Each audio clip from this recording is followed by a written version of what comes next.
West Denver. Sleep deprived and heavily caffeinated. All right, let's do this then. This is the Jeff and Bill Show. I don't understand what's agree with that. They don't always agree, but hey, at least they have coffee. Coffee. And each other. I love you, man. God help us. I want to bless him. We need all the help we can get. Now here's Jeff Hunt and Bill Thorpe. The Jeff and Bill Show on News Talk 710 KNUS.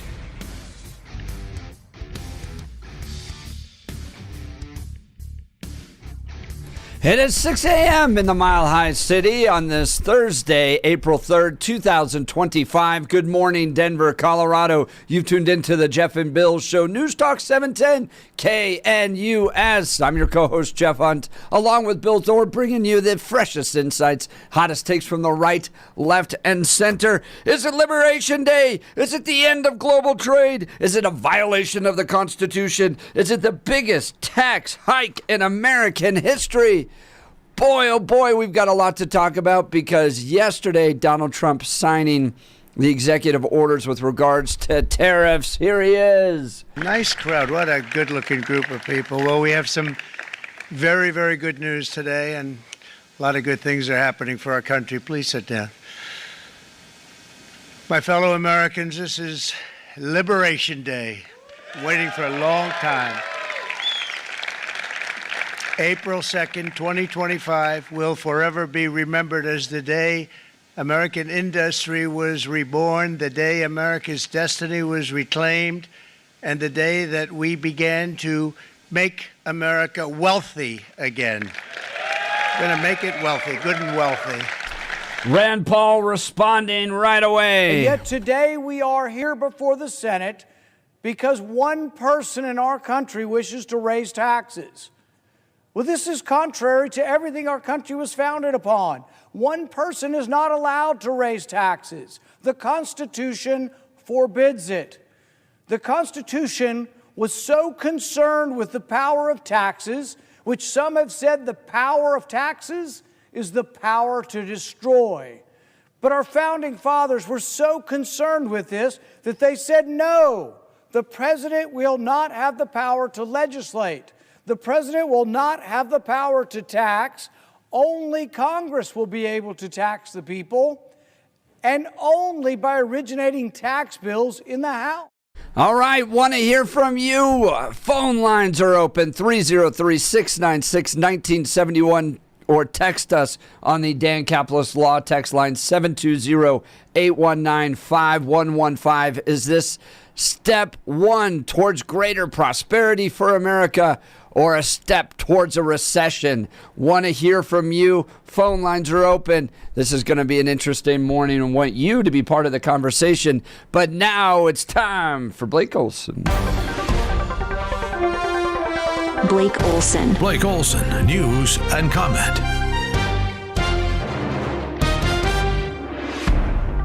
Good morning. Thursday, 30 and mostly cloudy in Denver.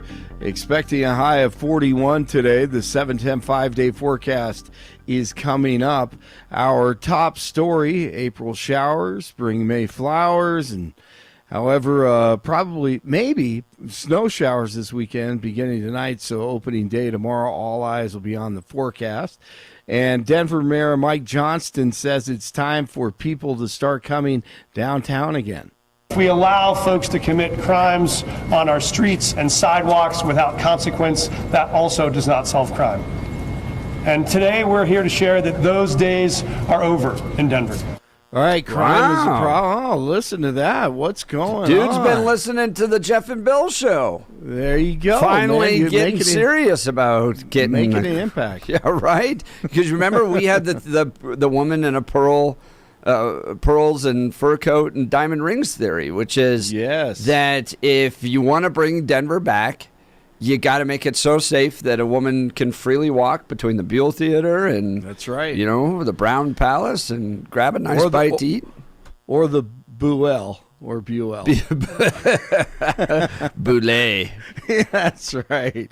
I agree. That theory you are correct. Dude, we coined it here, and he's got his little mounted police that he's going to have downtown now. Yes. Yeah, he said, let's see, an investment of $570 million through the Downtown Development Authority should help make downtown safer. An additional 10 officers will be working exclusively downtown. It'll, they'll be on foot, bike, and motorcycle patrol.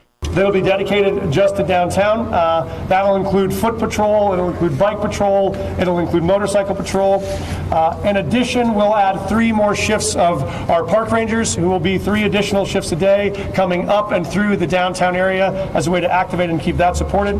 Well, I'm all for that. All Dude, right, I'm all for this. This is get great. The drugs off the streets, Yep. you know. Well, and because there's actually a law of physics at plays here, okay, or at play here.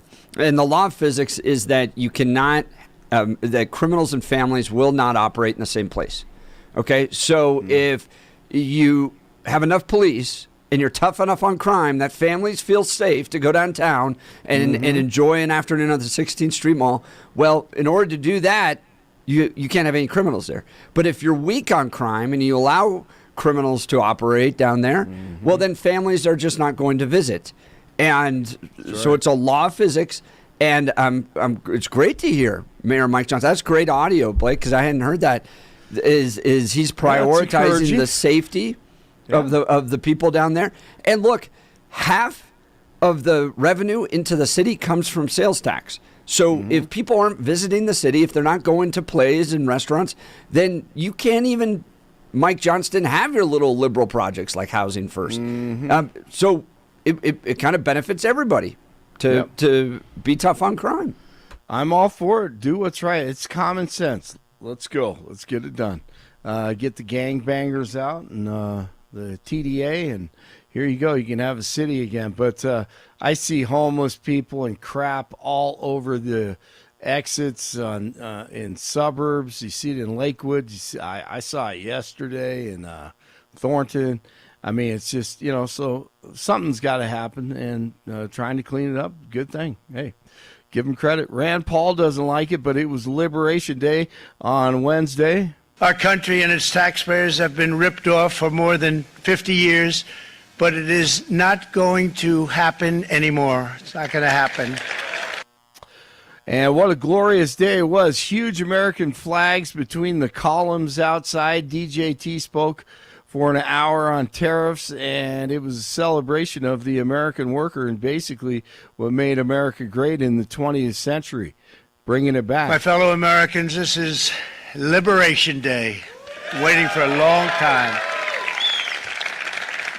April 2nd, 2025 will forever be remembered as the day American industry was reborn, the day America's destiny was reclaimed, and the day that we began to make America wealthy again. We're going to make it wealthy, good and wealthy. Good and wealthy.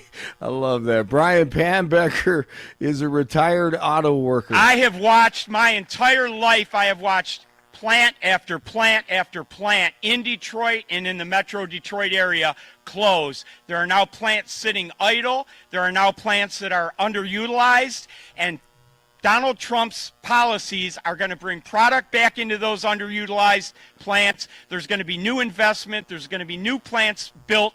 And the UAW members, and I brought 20 of them with me, they're sitting right over here. We support Donald Trump's policies on tariffs 100%. So, Mr. President, we can't thank you enough. And in 6 months or a year, we're going to begin to see the benefits. I can't wait to see what's happening 3 or 4 years down the road. Thank you, Mr. President. And I'm envisioning my favorite movie of all time, one of them, Tommy Boy. See, I could see Tommy Boy right now. Right, That's great. Love that visual. Yep, thank you. Fat and how about in a little coat? Yes. Oh man, thing is so good. Hey, did you see Jasmine Crockett on Wednesday? She never disappoints. On Wednesday, she admitted why she was hired. When I first became a public defender, I had no criminal defense experience. And I walked in and I told my boss, Charlie, I said, listen, you should hire me. He said, why? I said, because I'm black. Charlie looked at me like I was crazy. Wow, not because you were smart or intelligent. Amazing. There you go. That's right. 171 homeowners in Colorado have been released from contracts and are now able to sell their homes legally after a settlement was reached with a company named Home Options.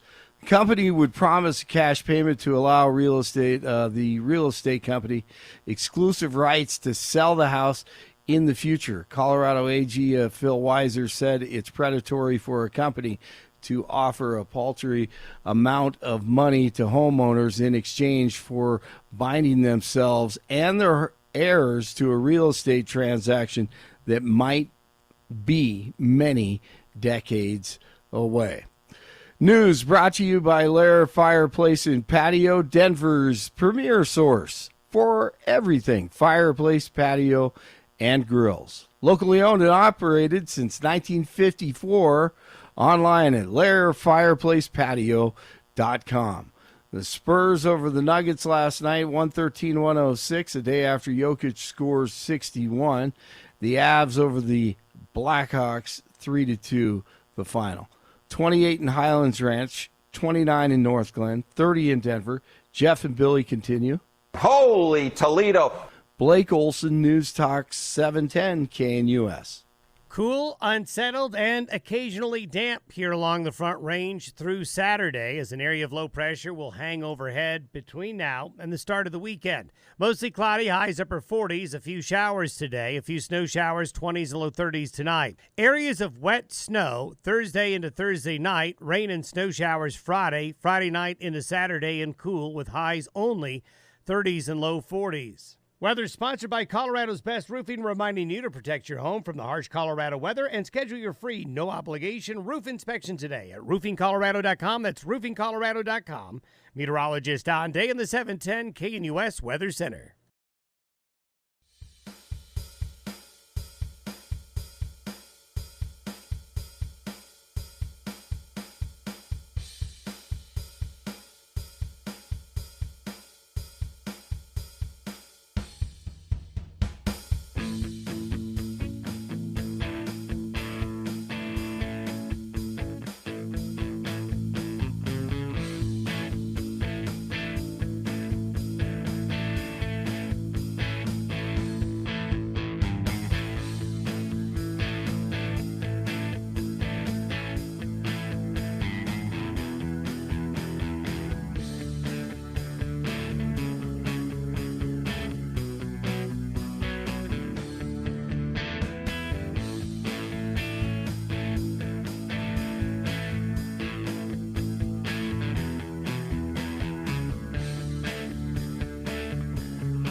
Well, Bill, right after this, I'm meeting some pro-life leaders that are in town. We're grabbing lunch. Guess where we're going? Oh, could it be one of our favorite places in the entire state? A place that does home cooking right? A place that makes their biscuits fresh daily on the regular? Place that probably has one of the best Reuben sandwiches in the country? The Black Eyed Peas. Oh, I love them. Right. I want to talk to you about my friends at the Black Eyed Peas. It's where I go for business meetings right after work here.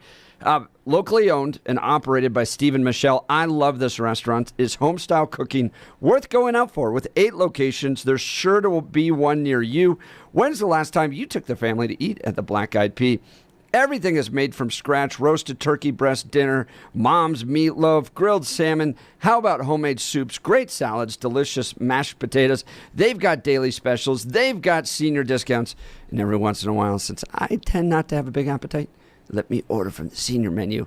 Get those little or smaller portions and better save room for dessert at the Black Eyed Pea. They have the mile-high 1-pound chocolate cake, and it's absolutely incredible. Make your dinner party, rehearsal dinner, wedding reception, or company event a success with Black Eyed Pea catering. And no matter what the occasion, Black Eyed Pea gift cards are always great. Whether you purchase them for your spouse, birthday favors, or holiday presents, they have you covered. I love everything about this restaurant, and I know you will as well. Be sure to keep it in Colorado, make it Maha, and visit the Black Eyed Pea near you. All right, our poor kids, Bill. Oh, no, what? What happened? What? Oh, they were born to Nicole and I. That's what happened. Oh, no, what? And so poor genetics they thing? watched their parents watch an hour-long press conference that President Trump led on tariffs, and then a 30-minute response by Rand Paul on the floor of the Senate. Oh, that's funny. That's funny. My kids are just were rather intrigued with all of it. My kids are just exposed to way too much soccer, especially international. That's the curse in my house. There's way too much soccer going on. But yeah, well, tell me about speaking it. of that, we're going to get to Stephanie Pico later on the national women's soccer team. Some of the be training awesome. operations are going to be taking place here in Centennial, which is cool. I didn't know about this. So yeah, that'll be really cool. This will be fun. She's joining us in the 9 o'clock hour. Erin Lee in the 8 o'clock hour. But I want to talk Trump tariffs. Because what you could have seen yesterday and now implementing today was the end of global trade. That's what the Wall Street Journal says. This is, from my perspective, a big change in how America runs its economy. Is it for the better? And I find myself, Bill, in this very interesting position where I remember how committed to free trade Republicans were. And the U.S. Chamber of Commerce and all that stuff. And things are changing. And so I'm looking at what we've inherited and the ideas, and they were well espoused by Rand Paul on the floor of the Senate yesterday. And if you missed that, he's got a 30-minute speech. Go listen to that. His primary concern is about separation of powers, and he believes that tariffs are a tax. Therefore, who's levying the tax? It shouldn't be the executive. That's a king. It needs to come from the people. The Constitution specifically says that it's the House that the power to tax originates from. So you have that aspect. But I'm also looking at the economic problems that our country is facing. And this is where I'm intrigued about the power of tariffs. So the American citizenry, more depressed, more obese, more addicted to drugs, unable to advance monetarily, more dependent on the government than at any point in American history. We've lost 5 million manufacturing jobs. And their critique coming from the MAGA movement now. And to our credit, Bill, we actually figured this out. We figured out where the thinking was originating from, and it is Orrin Cass. And in fact, the Daily Show had Orrin Cass on the other day. We had invited Orrin Cass on like months ago. But we figured out the impetus and the kind of the foundation of where this thinking was coming from with tariffs in the Republican Party. And it's essentially that global trade has almost worked too well in some cases. And we've become dependent on consumerism. And so if you look at the critique of tariffs, it's, well, now my TVs are going to get more expensive. My avocados are going to get more expensive. My cell phone's going to get more expensive. And so our economy is geared towards consumption, while at the same time we've lost manufacturing jobs. We become more dependent upon the government. Things are getting expensive, more expensive, regardless of tariffs. And we're dealing with unfair trade practices that are coming from other countries. That was one of the main issues that Donald Trump brought up. So is this the revenge of Ross Perot? Did NAFTA fail America and Donald Trump's going to resurrect it? Or are we now heading towards a catastrophe, as Rand Paul would say? As Jared Polis also said, this is the biggest tax increase on the American people ever, and we're now going to hit a recession. Bill, your thoughts? Yeah, this is a nightmare. But that Trump proudly went out of the Rose Garden and in public announced, "I don't know what I'm talking about. I have no idea, nor do I have a frame of reference of what I'm talking about in here. Let me just lie to you for a while." Yeah. That was a fountain of misinformation and lies. But, at least he delivered it well, and everybody cheered at the appropriate applause lines. But the idea of these tariffs bringing manufacturing back is a fallacy. The idea, and it's, here's the thing. One thing is that we know that Trump privately has, or at least the reporting is, that Trump has reached out to the auto manufacturers and said that you better not raise prices based on the tariffs. And it's been the reporting so far, and so far I trust it. I see nothing that disagrees with that, which is weird when he over and over again says it's the other countries that pay for it. Why would he be concerned about auto manufacturers raising their prices if those import costs are borne by the importer? It wouldn't. He wouldn't be concerned about it. He wouldn't care. But he's reaching out, asking behind the scenes for them not to raise prices, which again is very strange for a Republican president. Remember how everybody lost their freaking minds with Kamala and her price control idea? This is exactly what Donald Trump is leaning towards. The idea of leaning on manufacturers and price controls. The reporting is that he threatened them. That said there will be fallout. There will be punishment if you raise prices based on these tariffs. One, he's disagreeing with what he says publicly. Two, he's also threatening price controls. That's interesting. Super interesting from a Republican. Again, I did not think that it was going to be a Republican president that would tear down the legacy of Reagan. But he's doing it. And it's being celebrated in the Rose Garden with cheers, applause, and platitudes. This is a nightmare. Question I have for you. Do you think trade is fair with these other countries? At one point, Donald Trump brings out this big sign, and he lists all these different tariffs that these other countries are putting on the United States. A few I'll pull up here. He gets to about 60 different countries. So China is exacting a tariff on the United States at 67%, European Union on what, 39%. Yeah, see, this is a problem. On what? All right, let me see. Including currency manipulation and trade barriers. Yeah, but the issue is he just gives us this raw number. It's like his BS numbers about the Canada trades when he talked about the milk. That was complete and total BS when he's talking about that, because dairy products, there are millions and millions of units that are allowed into Canada, from my understanding. And then when there is a certain limit of import, these huge tariffs kick in, because what they're trying to do is they're trying to prevent market dumping.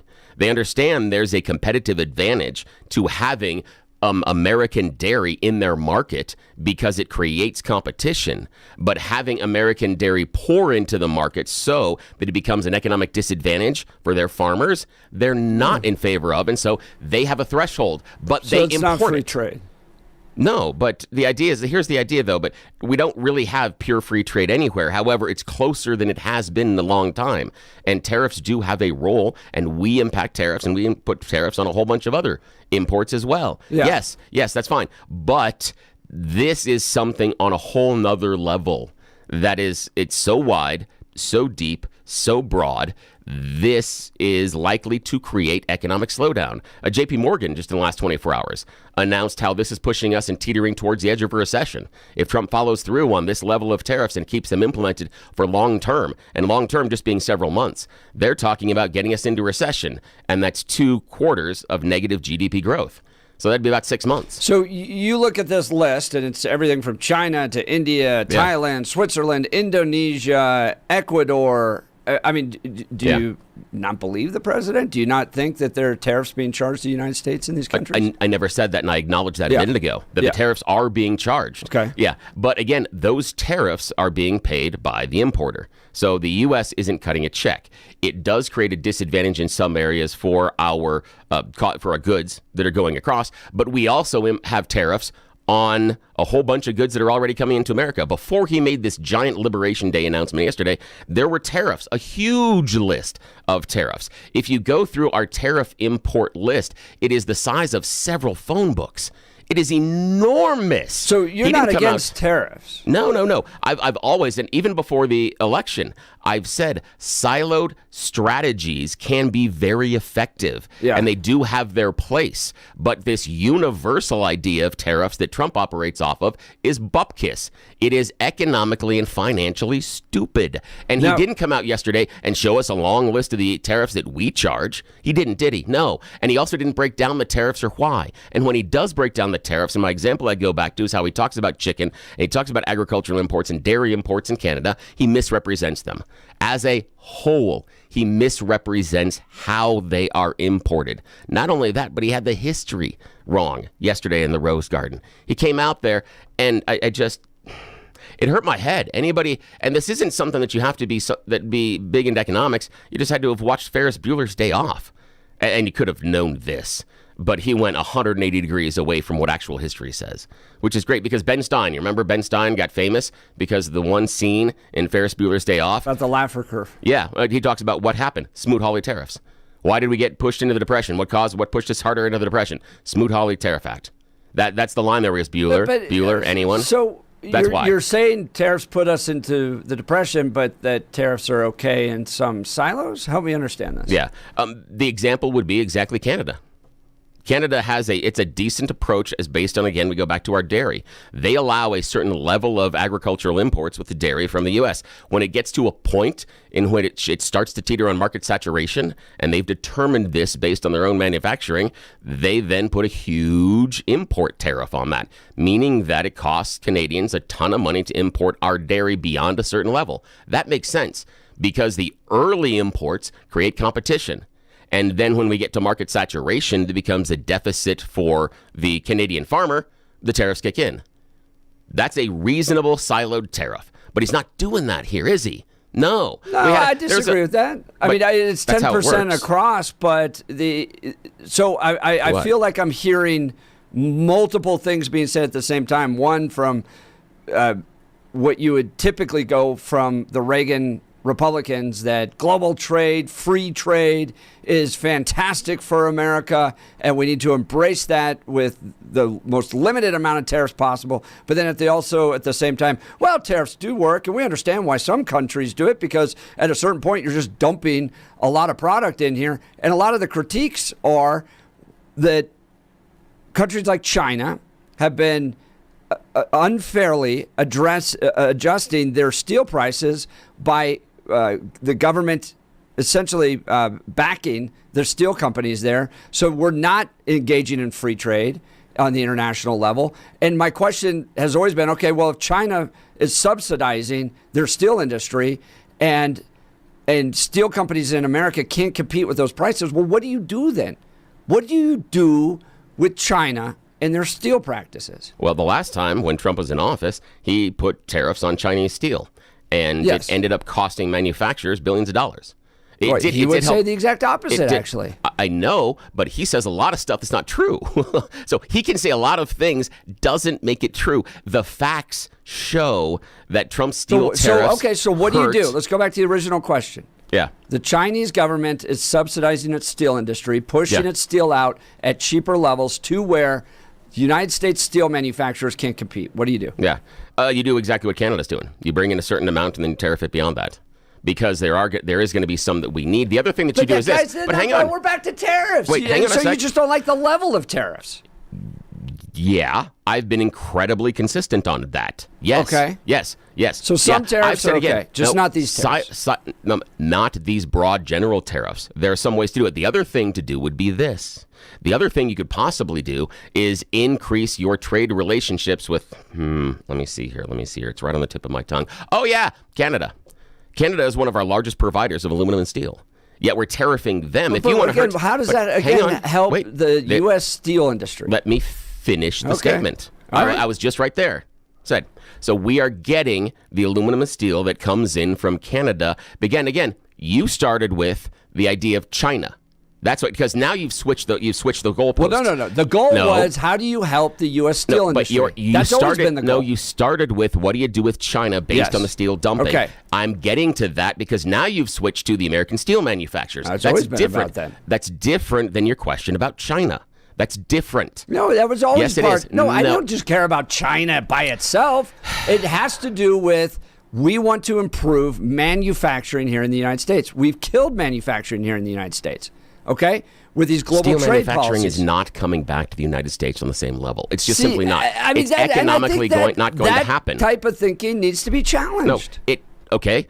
Challenge it. Okay, let's go. Let's finish the first part of this before we're going to that part of it. Okay?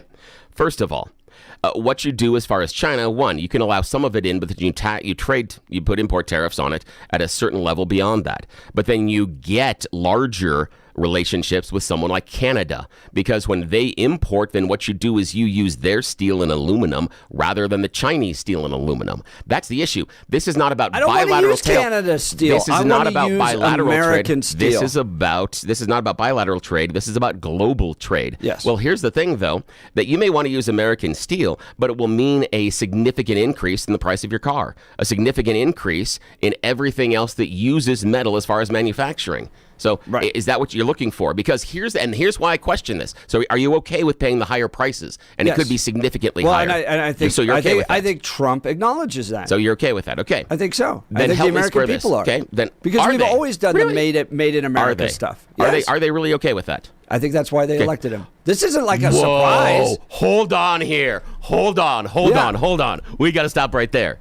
You think that the American people voted for Donald Trump so that he makes your stuff more expensive? So that he makes it American-made? No, more expensive. You're saying it's American. I think they're willing to tolerate it, but I think they want the stuff here made in America. They're not just voting for him because they randomly want stuff more expensive. No. Remember? They no. Hang on. It made in America, Bill. No, hang on a sec. That was not the narrative before Trump. This is actually... That was 100% the narrative. No, the narrative was, have you seen grocery store prices? Have you seen how much I am paying? I can't pay enough. My budget is stretched. Stuff is too expensive. And Donald Trump promised on day one to make things less expensive. And you've just said... And he's done that with eggs. They voted for him. He did that with eggs. And you just said they voted for him to make things more expensive. No, they voted for him to make it in America. He never said that. He said that he was going to drop prices. No, it was drop prices. And make it in America. Drop prices and he's doing on both. day one. He's actually doing both. No, he's not. Point. No, he's not. He's going to bring it back, make it in America. Egg prices are down 50%. Art Laffer disagrees with you on tariffs and manufacturing coming back to the U.S. and making it less expensive. Art Laffer disagrees with you on this. Did I say make it back in America and make it less expensive? But here's the idea. But Donald Trump said he was going to make it less expensive. That was his promise. He said he's going to make it in America, and he's tending. And he's lowering the prices of some of this he stuff. said that he was going to lower prices on day one. And he's done that this on doesn't eggs. do it. This doesn't. No, he didn't. I think gas is doing right. We're down 50% on eggs. He didn't do that day one. And what is the mechanism, and what did he do financially? What did he do? What was the process? What was the proposal? What is the mechanism that Donald Trump did in order to lower price of eggs? The flocks of birds are coming back. That's why. But what did he do? Did he impregnate the birds? What did he do? Again, show me the policy. Show me the Trump policy that was enacted to lower the egg prices rather than the usual supply and demand. When you have more birds, you're able to produce more eggs and the price goes down, which I wasn't blaming him for high egg prices in the first place. But if you're going to give him the credit... him for high prices. No, I didn't say eggs. I'm saying high prices. Tariffs create high prices, and he promised you lower prices. And now you are coming on our show saying the Americans are going to pay higher prices than Trump promised them to it. That is crazy talk. Trump always promised that this was going to be made in America. And I think the American people understand that if things are going to get a little bit more expensive, some of them, they're willing to do it. We've always been willing to pay a little bit more for it to be made in America. But you have to address some of the challenges that we're facing here. And what you get from the other side, the Democrats, the free trade side, is, well, it's just got to continue this way. What needs to continue this way? The Chinese are going to sabotage steel prices by putting their own government funds into the steel industry?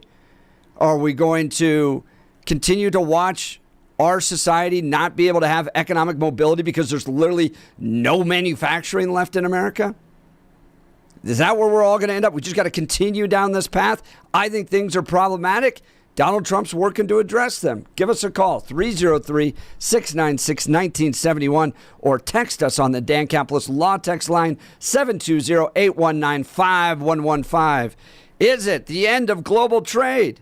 A violation of the Constitution, the biggest tax hike in American history? Or is it Liberation Day? We'll get to your phone calls. You're listening to The Jeff and Bill Show. This is Denver's talk leader, News Talk 710 KNUS. And did Trump supporters vote for higher prices? I want to know.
Welcome back to the Jeff and Bill Show. Is it the end of global trade? A violation of the Constitution? The biggest tax hike in American history? Or as Donald Trump said, Liberation Day? Let's go to the phone lines. Grant Conifer. Good morning, Grant. You're on the Jeff and Bill Show.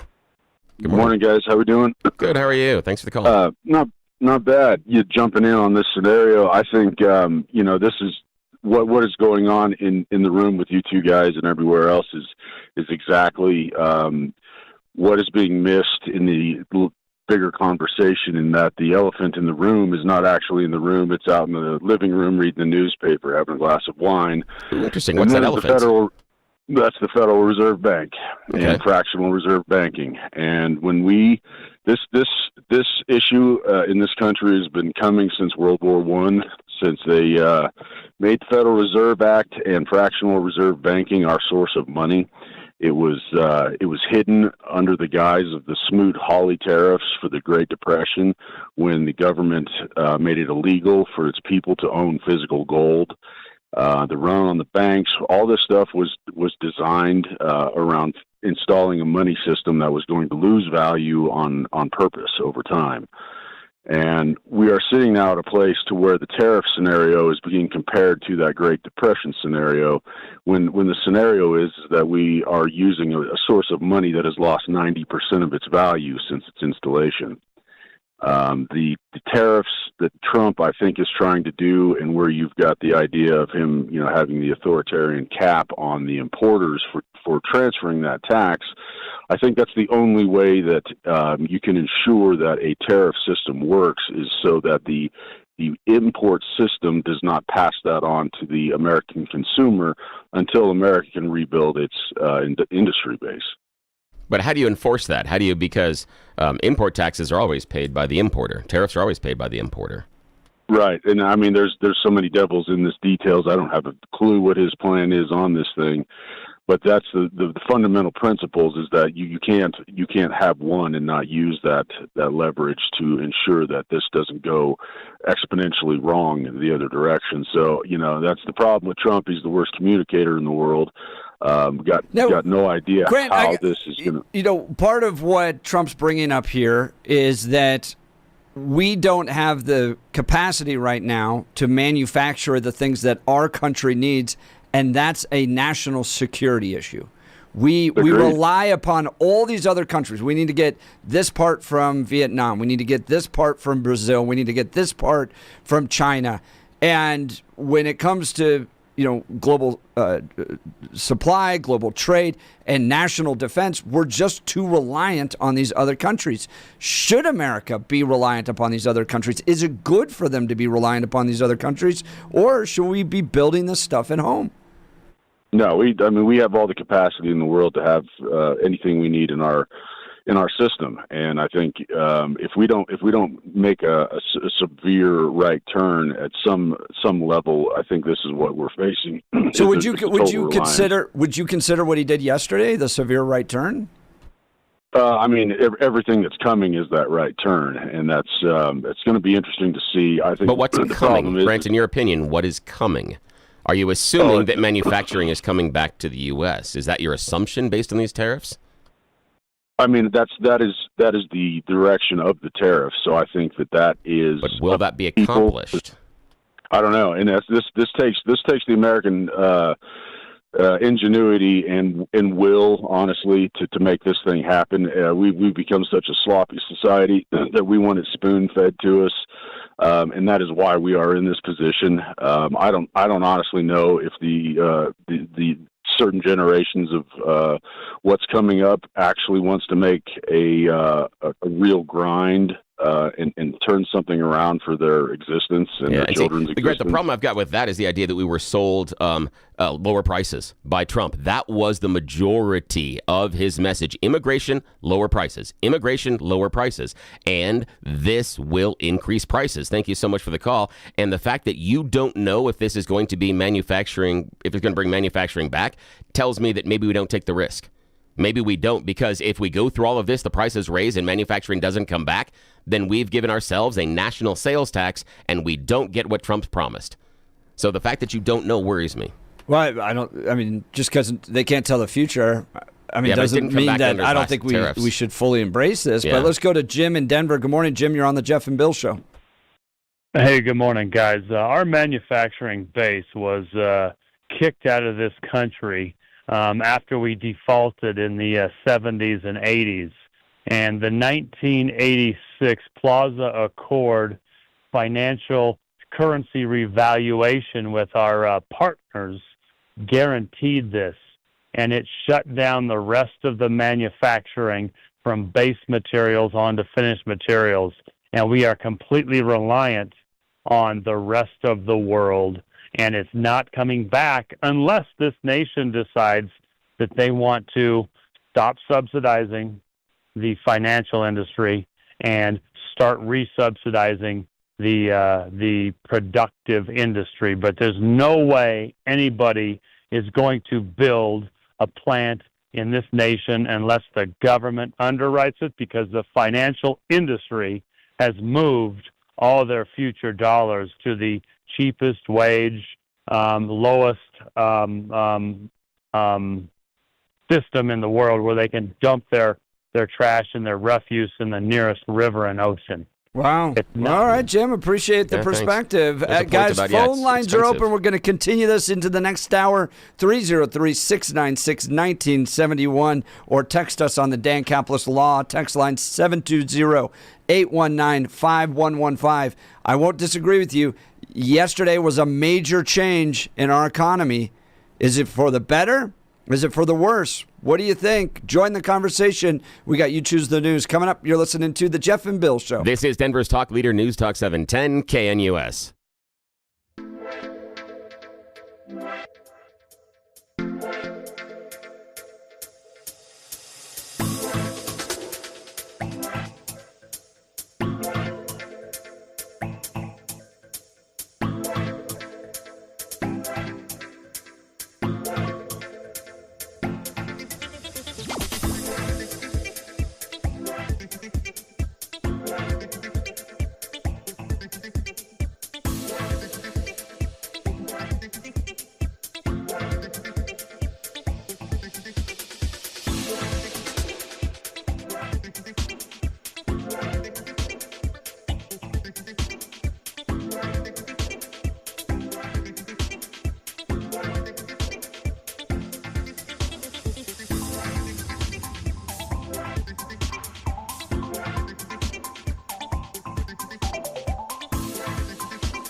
The text message line and phone lines are hot this morning as we're debating Trump's tariff plan. We'll get to that in the 7 o'clock hour as well. But now a little divergent moment into some levity with You Choose the News. Yes, we need a little bit of lightheartedness this morning, something we call America's favorite fake radio news game show. This is You Choose the News. You know how this works. I've scoured the interwebs for moments this morning to find really, really dumb stories about us humans, giving them even more ridiculous headlines so that we can play this fake radio news game show. Why, oh why would we do something this irresponsible with valuable airtime? Because nobody in charge has any idea we do this. They don't wake up until 7 o'clock, so once Jeff and I figured that out, yeah, we absolutely took advantage of being unsupervised. This is what happens, a lesson to everybody in charge. But again, also, shh, this is our secret. We're going to charge you a tariff to listen to. Yeah, exactly. Alrighty, we're bringing more listeners back to the show because of the... Okay. Alrighty, gentlemen, Blake Olson from the news department, Jeff Hunt from the studio. Here are your choices this morning, gentlemen. Headline number 1, I drink to make you attractive. Headline number 2, he needed a break.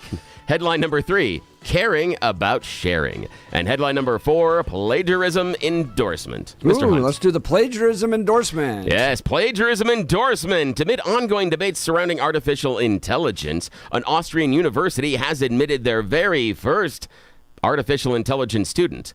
That's not just the stoners in the back of the quad that are sitting there all day going, dude, I forgot to go to class. No, it's not that. It's a non-binary AI that is dubbed Flynn. Hasn't been given a gender. So don't get mad at it yet. Hasn't been enrolled. It's been enrolled in a digital art program at the University of Applied Arts in Vienna. It can attend classes, receive critiques, get grades alongside its human peers. Flynn did go through the standard application process that included a portfolio submission. Those looking through the portfolio were super impressed and like his art sensibilities. And they're excited to have Flynn in class. Other than the fact that it's an AI large learning model means it had to plagiarize everything. So again, kids, remember, when your university professor says you can't plagiarize, just tell them it's all artificial intelligence. And which professor's like, you know what I want to do? Grade the papers of an AI computer. What? Yeah, I know. Here's the thing. And are they going to use AI to grade the AI? And that's already happening. That's the thing. Is that so many students, and this is something I was reading about in some educational stuff, that there are so many students that are using AI-generated prompts and everything to write their assignments, that teachers are using AI in order to grade them. That soon it's just going to be AI assigning assignments to AI that's going to turn it in to have AI grade them. Yes, that's going to make us super smart. And you wonder why we need manufacturing. Alrighty, Blake Olson, sir, your choice. I drink to make you attractive. He needed a break, or caring about sharing.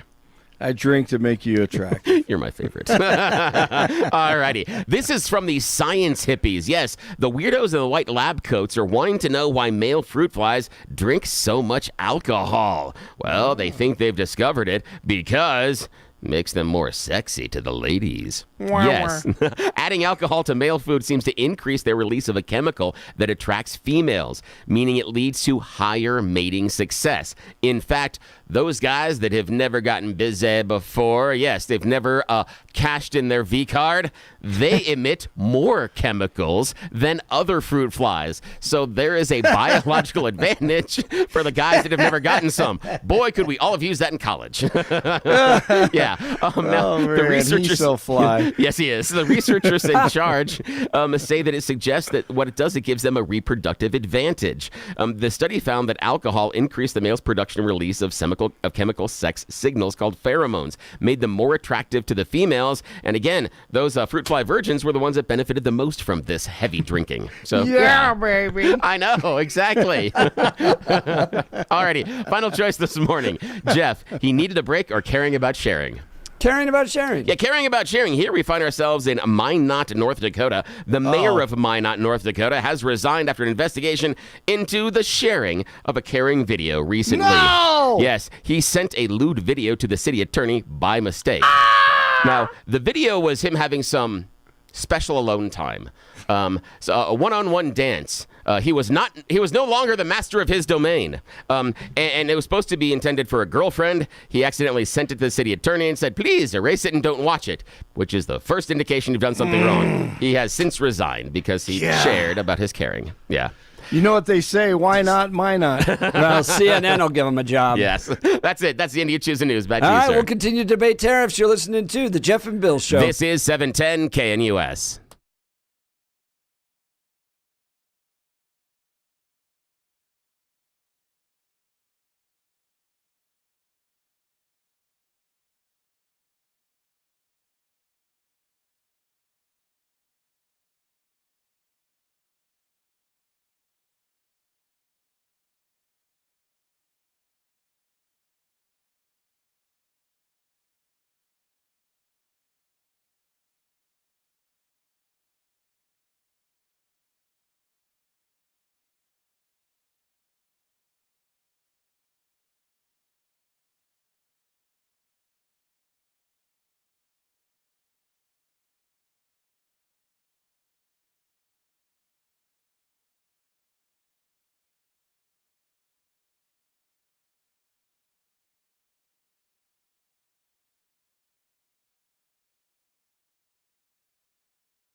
It is 7 a.m. in the Mile High City on this Thursday, April 3rd, 2025. Good morning, Denver, Colorado. You've tuned into the Jeff and Bill Show. News Talk 710 KNUS. I'm your co-host, Jeff Hunt, along with Bill Thorpe, bringing you the freshest insights and hottest takes from the right, left, and center. As you can imagine, this morning is very spicy. Lots of debate in studio, lots of debate on the phone lines, a heck of a lot of debate on the text lines. We want you to be a part of the conversation. Trump yesterday signing sweeping tariffs. The Wall Street Journal calling it the end of global trade. Rand Paul calling it a violation of the Constitution. Jared Polis saying it's the biggest tax hike in American history. And Donald Trump calling it Liberation Day. What do you think? Be a part of the conversation. Phone lines are open. 303-696-1971. Text us on the Dan Caplis Law text line 720-819-5115. Is this an American renaissance with regards to manufacturing and business investment, or the steps towards a recession? Possibly both. Would love to hear from you. We'll get your phone calls and texts, plus some audio of yesterday's press conference. But now is time for Blake Olson. Blake Olson. Blake Olson, news and comment. Good morning. It is Thursday, 31 and mostly cloudy in Denver, expecting a high of 42 today. The 7-10 5-day forecast is coming up. Our top story. Our country and its taxpayers have been ripped off for more than 50 years. But it is not going to happen anymore. It's not going to happen. A day after Liberation Day, and plenty of naysayers out there, but many believe we don't have any choice in the U.S. We have to do this. And a lot believe this is the first step for DJT to continue negotiating what he does best with all countries in the world. If you look at Switzerland, 61% to 31%. Indonesia, Malaysia, Cambodia. Oh, look at Cambodia, 97%. We're going to bring it down to 49. They made a fortune with the United States of America. United Kingdom, 10%, and we'll go 10%. So we'll do the same thing. South Africa, 60%, 30%, and they've got some bad things going on in South Africa. You know, we're paying them billions of dollars, and we cut the funding because a lot of bad things are happening in South Africa. The fake news ought to be looking at it. They don't want to report it. So what we're doing is we're taking not the full, we could take the full 88%. Thanks a lot. He's doing a very good job. How's he doing, all right? I think you better take it with you. It's not going to last very long. Talk about Howard Lutnick with the chart that he had on Wednesday. Treasury Secretary Scott Bessent on with Caitlin Collins on CNN. Yeah, and obviously with the cars, all foreign-made cars, imports are getting a 25% tariff starting at midnight. If half the cars coming into the United States are foreign-made, that's hard to turn around overnight, as you know. So what would you say to people in the auto industry who are worried about that timeline and how quickly that can shift? Buy American. And what about American-made cars and produced cars that are being made using foreign-made parts? Well, I believe the USMCA is exempt. Yeah, those that are compliant with this, obviously yes. Canada and Mexico are not on here. He caught her a little bit there. Time will tell. It's a long-term plan for our country's future. This guy is an absolute reptile or rodent. Absolutely insane. The liar Adam Schiff stands up, attacks DJT, and talks about truth this week. And what's right? He's talking about what's right and decency. Are you kidding me? This freak show is corrupt. Truth should matter to us. What's right should matter to us. And even if it doesn't matter to the president, it should matter to us. Sounds like we are decent. Yes. You're as decent. Americans, we are decent. You are. We are decent. good and decent people. As Americans, that's who we are. No, that's who we are, not him. Sounds like he's calling for the 10 Commandments to be up on school walls. Yeah, let's go. Yeah, sponsored by Adam Schiff. God, that dude, man. I mean, he looks, sounds, and is exactly your quintessential corrupt politician. Horrific. My goodness. I was watching. I couldn't believe what I was watching. Unbelievable. Denver Mayor Mike Johnston using common sense and says it's time for people to start coming downtown again. If we allow folks to commit crimes on our streets and sidewalks without consequence, that also does not solve crime. And today we're here to share that those days are over in Denver. All right, let's go. Crime is a problem. The businesses are hurting. He announced a plan to do something about it, the Safe Downtown Action Plan, an investment of $570 million through the Downtown Development Authority should help make downtown Denver safer. An additional 10 officers will be working exclusively downtown. They'll be dedicated just to downtown. That'll include foot patrol, it'll include bike patrol, it'll include motorcycle patrol. In addition, we'll add 3 more shifts of our park rangers, who will be 3 additional shifts a day coming up and through the downtown area as a way to activate and keep that supported. Just in time for opening day. Be delays, more than likely will be delays. We'll see if it's postponed. Jeff will be there, and he'll be in his purple and black and ready to go. You're going to be in a hat and gloves and ski gear. That's right. Wear your ski gear. Make sure it's purple. Get the colors right. In Frisco, this is horrific. A suburb of North Dallas, at a high school track meet, 17-year-old Austin Metcalf asked another athlete from a different school to move. He was sitting in the wrong place. That 17-year-old, his name is Carmelo Anthony, different person, spelled with a K. He pulled out a knife, stabbed and murdered the 4.0 student athlete in front of his twin brother. He died in his twin brother's arms at this track meet, and the victim's father somehow spoke. I'm not trying to judge, but what kind of parents did this child have? what was he taught? He brought a knife to a track meet, and he murdered my son by stabbing him in the heart. The guy was in the wrong place. They asked him to move, and he bowed up. This is murder. I don't know. I know they have someone in custody. Yeah, we do. And you know what? I already forgive this person. Already? Already. God takes care of things. God's going to take care of me. God's going to take care of my family. Oh, my goodness. Will there be riots in the streets, protests? Will people burn down buildings? No. Most people will turn to God for help.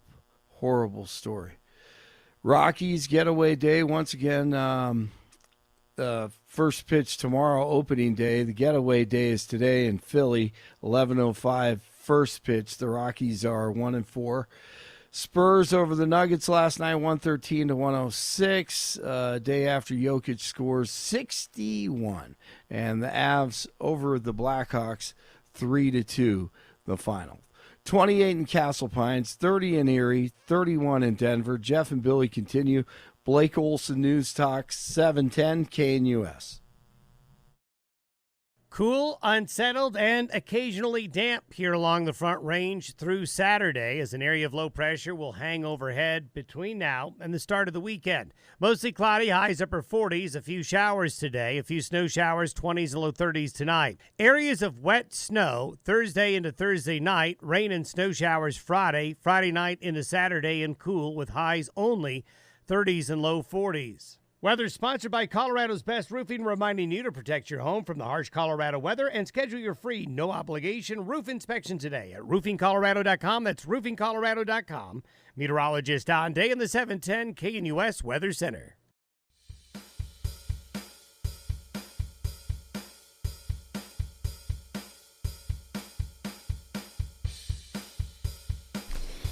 It's Tariff-palooza this morning following Donald Trump's executive orders for big sweeping tariffs yesterday. Wall Street Journal calling it the end of global trade. Rand Paul on the floor of the Senate last night, a violation of the Constitution. Jared Polis calling it the biggest tax hike in American history. But to Donald Trump, it's Liberation Day. Want to get to your phone calls and texts.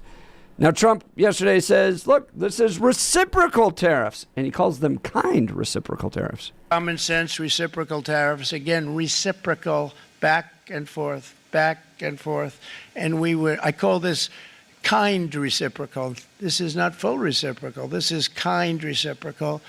But what we do is we cut it in half. We charge them. My answer is very simple. If they complain, if you want your tariff rate to be zero, then you build your product right here in America, because there is no tariff if you build your product in America.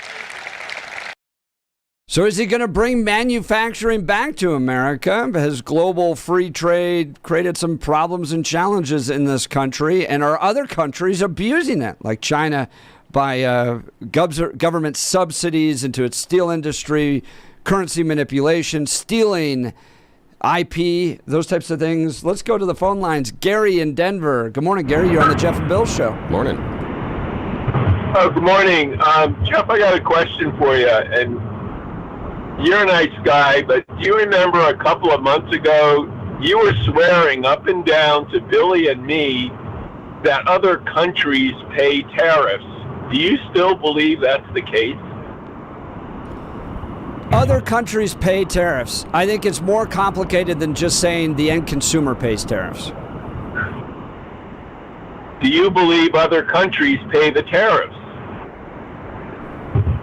No, I mean, I'm not sure I said that other countries pay the tariffs. I think that manufacturers pay part of the tariffs, the importers pay part of the tariffs, the consumers pay part of the tariffs. I think it's all combined there. I don't think I ever said, maybe I did, but I don't think I said other countries pay the tariffs.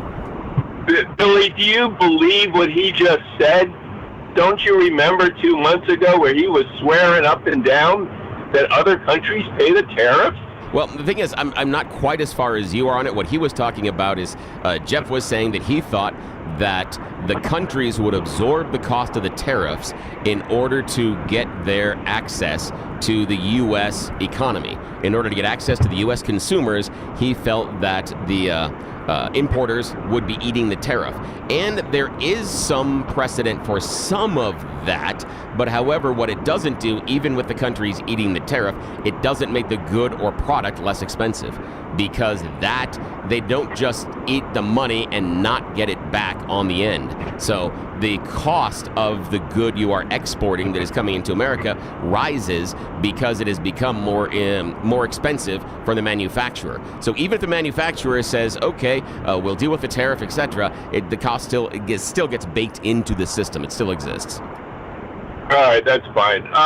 But this is, I'm not a Democrat, I'm an independent, but Trump is failing on everything except keeping people from crossing the border. That's the only thing he's accomplished. Everything else is or will be a disaster, and this most recent tariff thing is going to seal the House for the Democrats next September, because we're heading for a recession.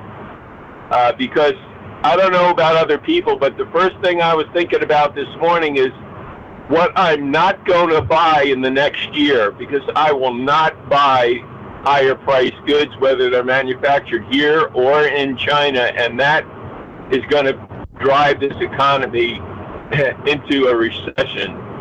Now, and Gary, Trump is going to... Gary, I want to ask you about the health of our economy as it is now, okay? We've lost a number of manufacturing jobs. In fact, from 1997 to 2024, around 5 million manufacturing jobs have left this country. In many ways, I feel like yesterday was the revenge of Ross Perot, NAFTA, the giant sucking sound. We have a citizenry that doesn't have as much economic mobility as it used to. It's more dependent on government than ever before, but we have cheap avocados. Do you see any challenges with our current economy? The challenge is, it's called creative destruction. There are certain manufacturing processes that will never come back, such as automobiles. And it's to our favor to allow countries that can build those things cheaply, to allow them to do that and import them. Our economy went through the COVID crisis where supply chains were disrupted, and that caused inflation. It was coming back until Trump got elected, and ever since then, it's just been a disaster. Things were heading in the right direction, Gary, and they have turned around. You just talked about us relying on other countries for manufacturing. Trump yesterday saying that's a big problem. It's a national security problem that we have to rely on all these other countries. We should be building it here. Why is it a good thing to have to rely upon other countries for manufacturing? I think there are certain products that, yes, for security purposes, we should build here, like ships, like certain metals. But for the bulk of the products that we import from other countries, they're fine. We haven't had a problem. We were coming out of the recession, or the COVID recession, and things were heading in the right direction. And Trump is blowing up everything. This time next year, people will realize what's going on, and they're going to not put up with it, and the house is going to turn. Mark my word. Well, Gary, I want to ask you about those metals, because with steel, for instance, you have China that's subsidizing the steel industry, that's artificially driving down steel prices coming from China. American steel cannot compete with that. Manufacturers here in America and industries here in America are therefore buying Chinese steel. What would you do if you were the president to deal with a situation like that? People constantly say, well, the economy was so great when Trump in his first term, and he used tariffs. But if you read Kevin Hassert's book that he just published about that time and how he managed tariffs they were targeted tariffs. They were in the 9% range, and they were targeted at things like steel and things that were important for our national security. But what he did yesterday is not targeted tariffs. It's across the board. And I would urge you to read Kevin Hassert's book about and I'll that. check it out. But Gary, therefore you're not against tariffs? I'm for targeted tariffs for certain products. Very few, maybe 3 or 4, and that's it. But mark my word, and I call every now and then. This time next year, we're going to be in a recession, and this is good news for the Democrats because they're going to take the House. All right, Gary, I appreciate the call. Gary from Denver, phone line is open, 303-696-1971, 303-696-1971. I don't discount at all that this is disruptive. This is a major economic change. The question is, and I don't even believe it's going to be rainbows and unicorns throughout this entire change, but I think Trump's trying to address real challenges that our country faces with regards to manufacturing, national security, currency manipulation that takes place from other countries, and that it is not fair the way America's treated by some of these other countries. He wants to right that ship. Is this the right way to do it? Now, this is Trump yesterday talking about a lot of the businesses that are coming back. Here are just a short list of some of the companies that have already announced and committed to investment. And this is a company that built its factories and its plants in China. Apple is going to spend $500 billion. They never spent money like that here. They're going to build their plants here. SoftBank, OpenAI, and Oracle, great companies, are investing $500 billion almost immediately. NVIDIA, a hot company, is investing hundreds of billions of dollars. They just announced. TSMC, the biggest, most important company in the world of chips from Taiwan, with no investment from us, is investing $200 billion. And they said the reason was, number one, the election of November 5th, and number two, the tariffs. They don't want to pay the tariffs, and the way they're not paying it is to build their plant here. So we're going to go from almost no percentage. We used to have 100% of the chip market. Now it's all in Taiwan. Almost all of it's in Taiwan, a couple of other countries, but mostly in Taiwan. And think of it, we had 100%. We lost it because of people in that office that didn't do their job. They allowed it to be stolen from us. Johnson & Johnson, great company, $55 billion. Eli Lilly, $27 billion. Meta is investing $500 billion. Wow. DeMac is investing $20 billion. CMA, CGM, $20 billion. And then you have Merck and Clarios, Stellantis, General Motors, GE Aerospace, Honda, Nissan, Hyundai are all putting in billions and billions of dollars, and they're committed 100%. So that's Donald Trump yesterday during his Liberation Day speech with regards to tariffs. Now, he comes with this list of businesses. Bill, do you think in light of these tariffs, you're going to see businesses move back to America? No, not overall, because history has shown us again and again and again that once manufacturing leaves, tariffs don't bring them back. There are a few examples, but by and large, doesn't happen. And we can even point to recent history where Trump's tariffs that were in his first term supposed to bring manufacturing jobs back, and we lost manufacturing jobs. We had fewer manufacturing jobs at the end of Trump's term than we did at the beginning. And that's a problem if we're going to bring them back. And I'm not talking about people that lost jobs through COVID. I'm talking about availability of jobs. They shrank under Trump, and his tariffs were supposed to bring them back. Tariffs don't bring manufacturing back because, again, it's not bilateral trade. It's global trade. And so while the tariff may say we can't manufacture this in China, if it's less expensive to manufacture it in Taiwan, even with the tariff, that's where it goes. If it's less expensive in Mexico than manufacturing it here, that's where it goes. The other part to realize is that the idea that we would bring back large manufacturing plants for automobiles and that thousands and thousands of Americans would have these wonderful high-paying auto jobs, that's not true. Automation is taking manufacturing jobs, not trade. Not the idea of these companies going into another country. But it's automation that is taking the jobs. Like that's the reason. Tesla, for instance, builds their cars, I believe, entirely in the United States or close to it. Well, they have one facility here. They have several facilities elsewhere around the world. Yeah. So, I mean, one car company's demonstrated you can build your fleets here in America, while other car companies require on or rely on other countries in order to manufacture the parts, put the parts together, and then get here.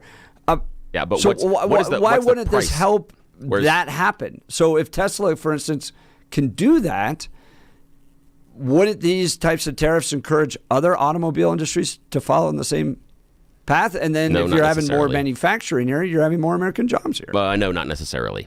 And remember this. Remember Elon, when he announced his Cybertruck, and then when he rolled it out, the cost was double what he announced he was going to manufacture it at. When he got down to brass tacks and actually had to manufacture it, it was twice what he claimed. But I'm looking at other Teslas, and they run from $30,000 to $160,000 for the Cybertruck. But he's been having to cut costs and prices on Tesla for the first time ever in the last 12 months as well. He's had to discount those prices because he can't move units. Some political issues. I want to go back to manufacturing. But he can't move units. He had his worst first quarter delivery numbers in the last 3 years announced this year. Well, so he's not moving but I don't units. think that's necessarily just because they're manufactured in the United States. No, but there's a lot of political issues there as well. But prior to the election, he was having to discount Teslas. He was offering discounts, and he was cutting down the price because the units weren't moving. So this is not something that just exists because of his. The point being, though, connection with he Trump. has proven you can build cars in America, and while some are at $160,000, is the other end of the range is $30,000. Yeah, but you understand that all Teslas he's built in America, he's had to recall. 100% of them. Yeah, but again, he's recalled the point being, he has demonstrated you can do manufacturing in America. And aren't these tariffs going to encourage the other auto industries to do manufacturing in America as well? No, it won't. But why not? Because, again, tariffs don't bring manufacturing back because of the economies of scale. It's not an advantage unless you put enormous tariffs that would prevent a lot of other things coming into the country and then it would also raise the price of what goes on and what's manufactured here because of the existence of the tariffs. What we saw in the steel industry last time was U.S. Steel immediately raised their prices to right underneath the Chinese tariffs. It was a huge profit windfall for U.S. Steel, but the price artificially went up because of the tariffs. It is a tax on the American consumer, and tariffs do not bring manufacturing jobs back. They've never shown that over the course of history. Elon Musk didn't start his manufacturing company here because of tariffs. He didn't start and build Teslas here because of tariffs. It had zero to do with it. It was a different investment. But he's shown that that manufacturing can come back to America. But your question is, tariffs bringing manufacturing back, and that has not been proven over the course of history. It's not a motivator to bring manufacturing back into a country. Tariffs don't accomplish that, but there are very few examples of that happening, and that's the problem. It's not that we can't manufacture things here. Trump just had a big list of companies that are coming back. Hyundai's rebuilding manufacturing here in the United States. Let's see. Remember Foxconn from his first term? Do you remember Foxconn, the big announcement in Wisconsin? It was a huge investment. Foxconn built nothing. They got whole bunches of subsidies. They own a bunch of land, and they employ less than 1,000 people. And it was a huge announcement of how they're going to build all these TVs. Didn't happen. And it's not just Trump. Under the Biden administration, Apple announced a $500 billion investment in America. And the manufacturing that they promised didn't materialize, and they've scaled back their plans to invest. That money's gone back. So just because they promised something today doesn't mean it's invested. Biden made a huge deal about Apple and his $500 billion investment, and it never materialized. Never materialized. All right, so before we count our chickens, let's see. It seems to me like the assumption coming from the other side is, well, manufacturing is just going to be gone forever. And there's nothing that we can do about it, and we're just going to be stuck with the way our economy currently goes. Is that the right way to approach it? Phone lines are lighting up 303-696-1971 or text us on the Dan Caplis Law text line 720-819-5115, 720-819-5115. Lots of text messages coming in. Everything from Jeff is dumb and has no idea about tariffs to great point on automation. CNBC, CBS, and MSNBC all getting this one wrong. You're on the wrong side, Billy. Well said, Jeff. It's all over the place this morning. What do you think about the tariffs? We want you to be a part of the conversation. Bill is taking the phone calls, and I'm going to tell you about the Art of Granite. Now, this is a great local company you should absolutely use for your perfect kitchen or bathroom remodel. Here's why. One, quality craftsmanship. Mitch is such an expert and craftsman that he can turn granite, quartz, marble, and other materials into a true work of art right in your own home. Superior service. From single residential installations to large-scale projects, Mitch and his team's attention to details unmatched. They will listen to you and get you what you need. 3, great value. Mitch provides granite from his own warehouse in Denver West at wholesale prices with no markup, so you can get the most for your budget. All you have to do is mention KNUS and receive a bathroom countertop free when you purchase your fantastic new kitchen countertops. You can also get a kitchen and bathroom sink free when you purchase any countertop package.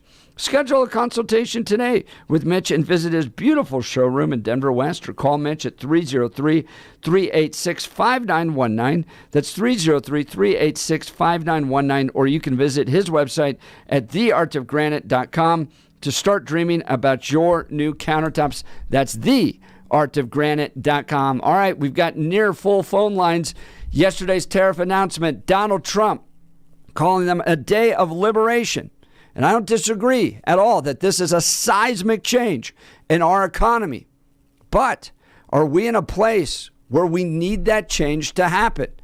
We have a citizenry here that's more obese, depressed, addicted to drugs, unable to advance economically, more dependent on the government than at any point in American history. We've lost 5 million manufacturing jobs since 1997.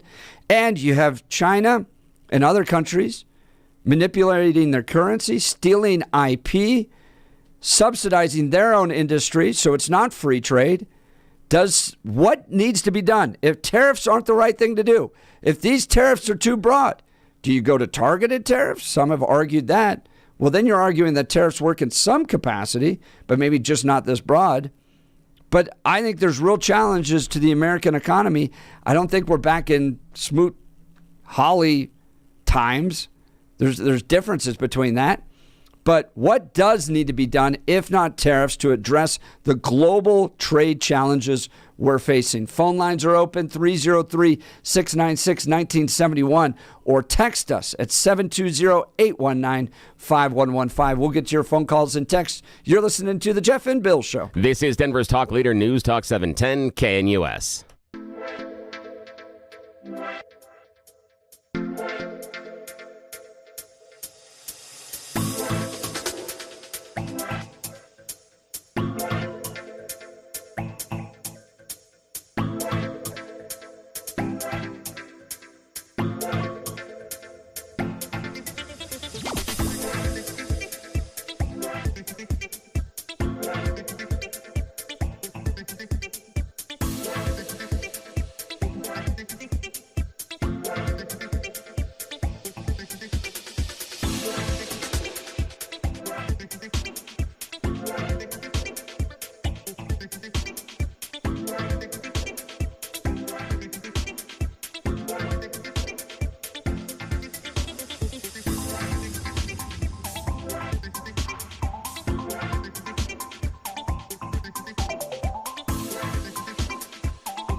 Welcome back to the Jeff and Bill Show. Is this the revenge of Ross Perot? Here's Donald Trump yesterday on NAFTA. $1.2 trillion, which is unheard of. Since the beginning of NAFTA, the worst trade deal ever made. It was a horror show. I was able to terminate it. They all said you'd never be able to get it out. We had to get approval from Congress to get it terminated. We had to live with that deal. It was the worst trade deal ever made by far. But since the very beginning of NAFTA, our country lost 90,000 factories. Think of what that is, 90,000. Think about putting a map up and putting text on it. You wouldn't have enough room. 90,000. I said, is that possible? We had it checked 4 different times, and it was actually somewhat higher than that. And 5 million manufacturing jobs were lost while racking up trade deficits of $19 trillion. That was the worst trade deal ever made.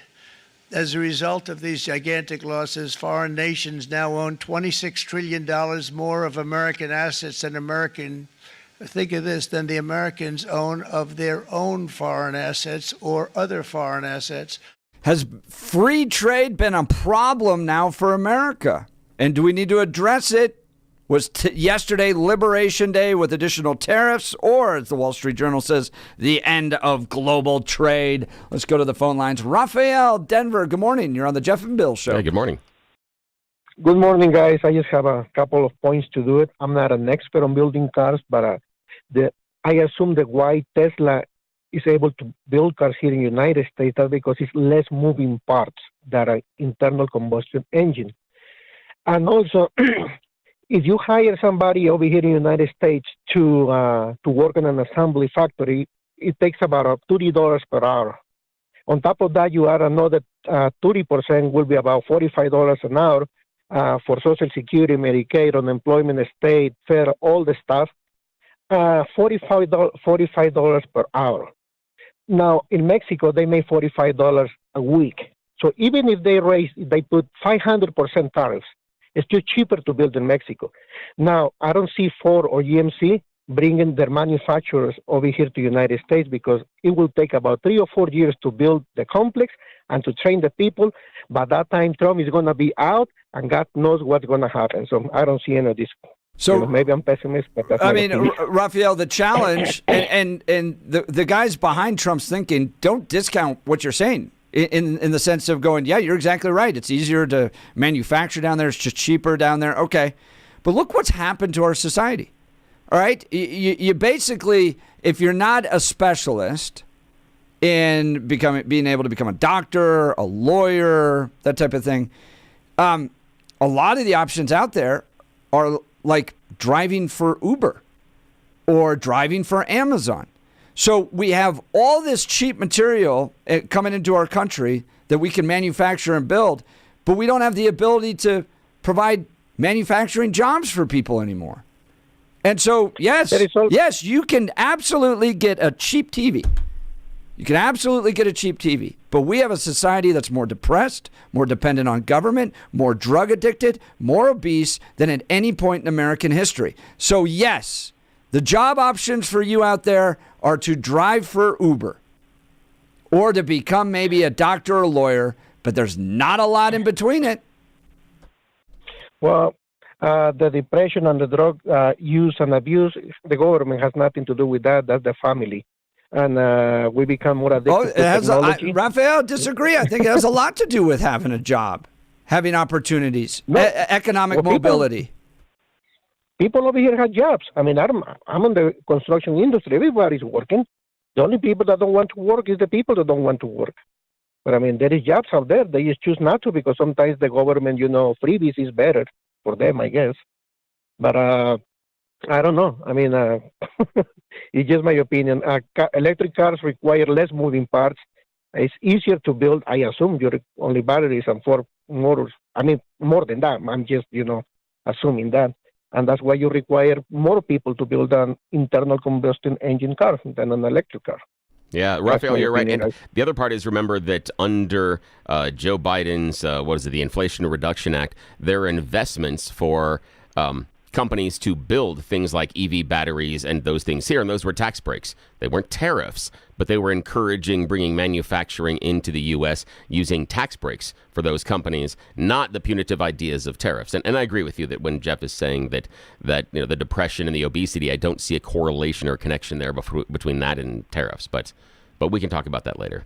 Yeah. All right, Raphael, Thanks, Raphael. great call. Appreciate it. Let's continue. We got time. Yeah, let's go to Denver, or Kenton in Denver. Good morning. You're on the Jeff and Bill Show. Morning. Hey, good morning, fellas. I'm 101% in favor of raising the import tariffs. And I want to tell you something about Denver and Colorado. We are not a manufacturing industrial state. So when Bill Clinton literally slaughtered NAFTA, we didn't notice so much.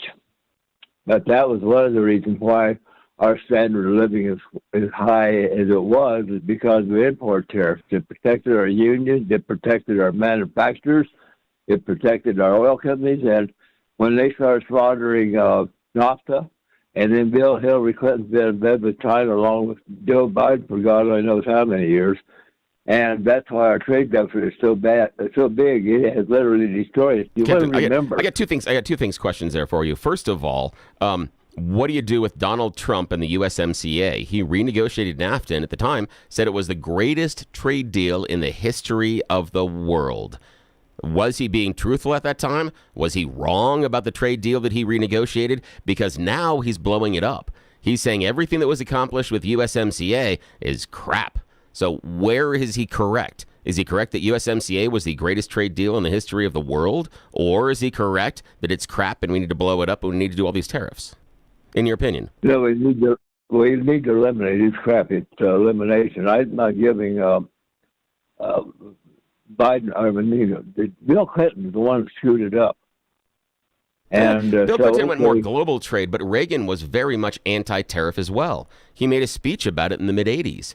And goes through the idea that he thinks tariffs are horrible. So I'm not certain you can lay it at the feet of Bill Clinton. I understand why politically we want to, but tariffs started to drop. To my understanding, that tariffs started to drop post-World War II in America because the idea being the economies of scale, No. Yeah, I think they did. It was the other way around. No, I don't think they went up post-World War II. No, I don't think so.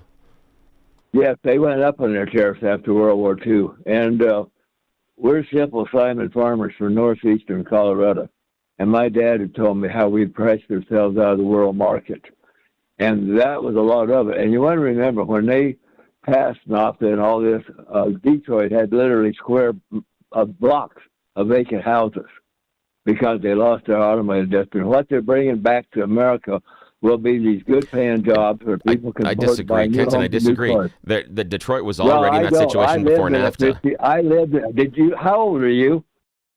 I'm in my 50s. I was around during NAFTA. Oh, you're a kid. I'm going to be 81 the 13th of this month. Does that? Congratulations! Happy birthday! Happy birthday, Kenton. That's wonderful that you've lived such a long life. But hang on, we have contemporary experience at the same time of the U.S.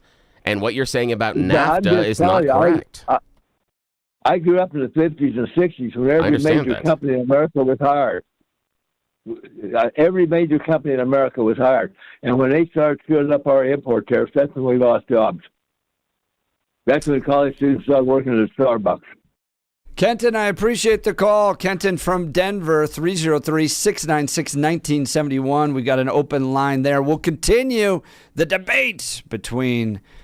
I have to apologize. There's someone that keeps calling, and every time I pick it up, and you've called probably at least a dozen times so far. I'm so sorry. When I pick up, I can hear the radio station in the background, but I can't hear you. The speaker, whatever it is, as far as trying to communicate, I apologize over and over again that I keep hanging up. But every time I say, do you want to talk to us? There's nothing there. So I'm sorry. I'm not doing this on purpose. I'm just saying the person's really, really intent on wanting to talk to us, and I feel bad about it because I'm curious what they want to say. All right. We'll continue. Jason's got a good text here. Do you have any issue with one person being able to unilaterally raise taxes on U.S. taxpayers? That was essentially Rand Paul's argument yesterday on the floor of the Senate. I'll get to that and address that. You're listening to The Jeff and Bill Show. This is Denver's talk leader, News Talk 710 KNUS.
Wow, Bill and I could continue for another few hours on tariffs. This debate is going to continue, and it's going to rage, believe me, for weeks, months, years from now, is whether or not it's going to work to drive manufacturing jobs back.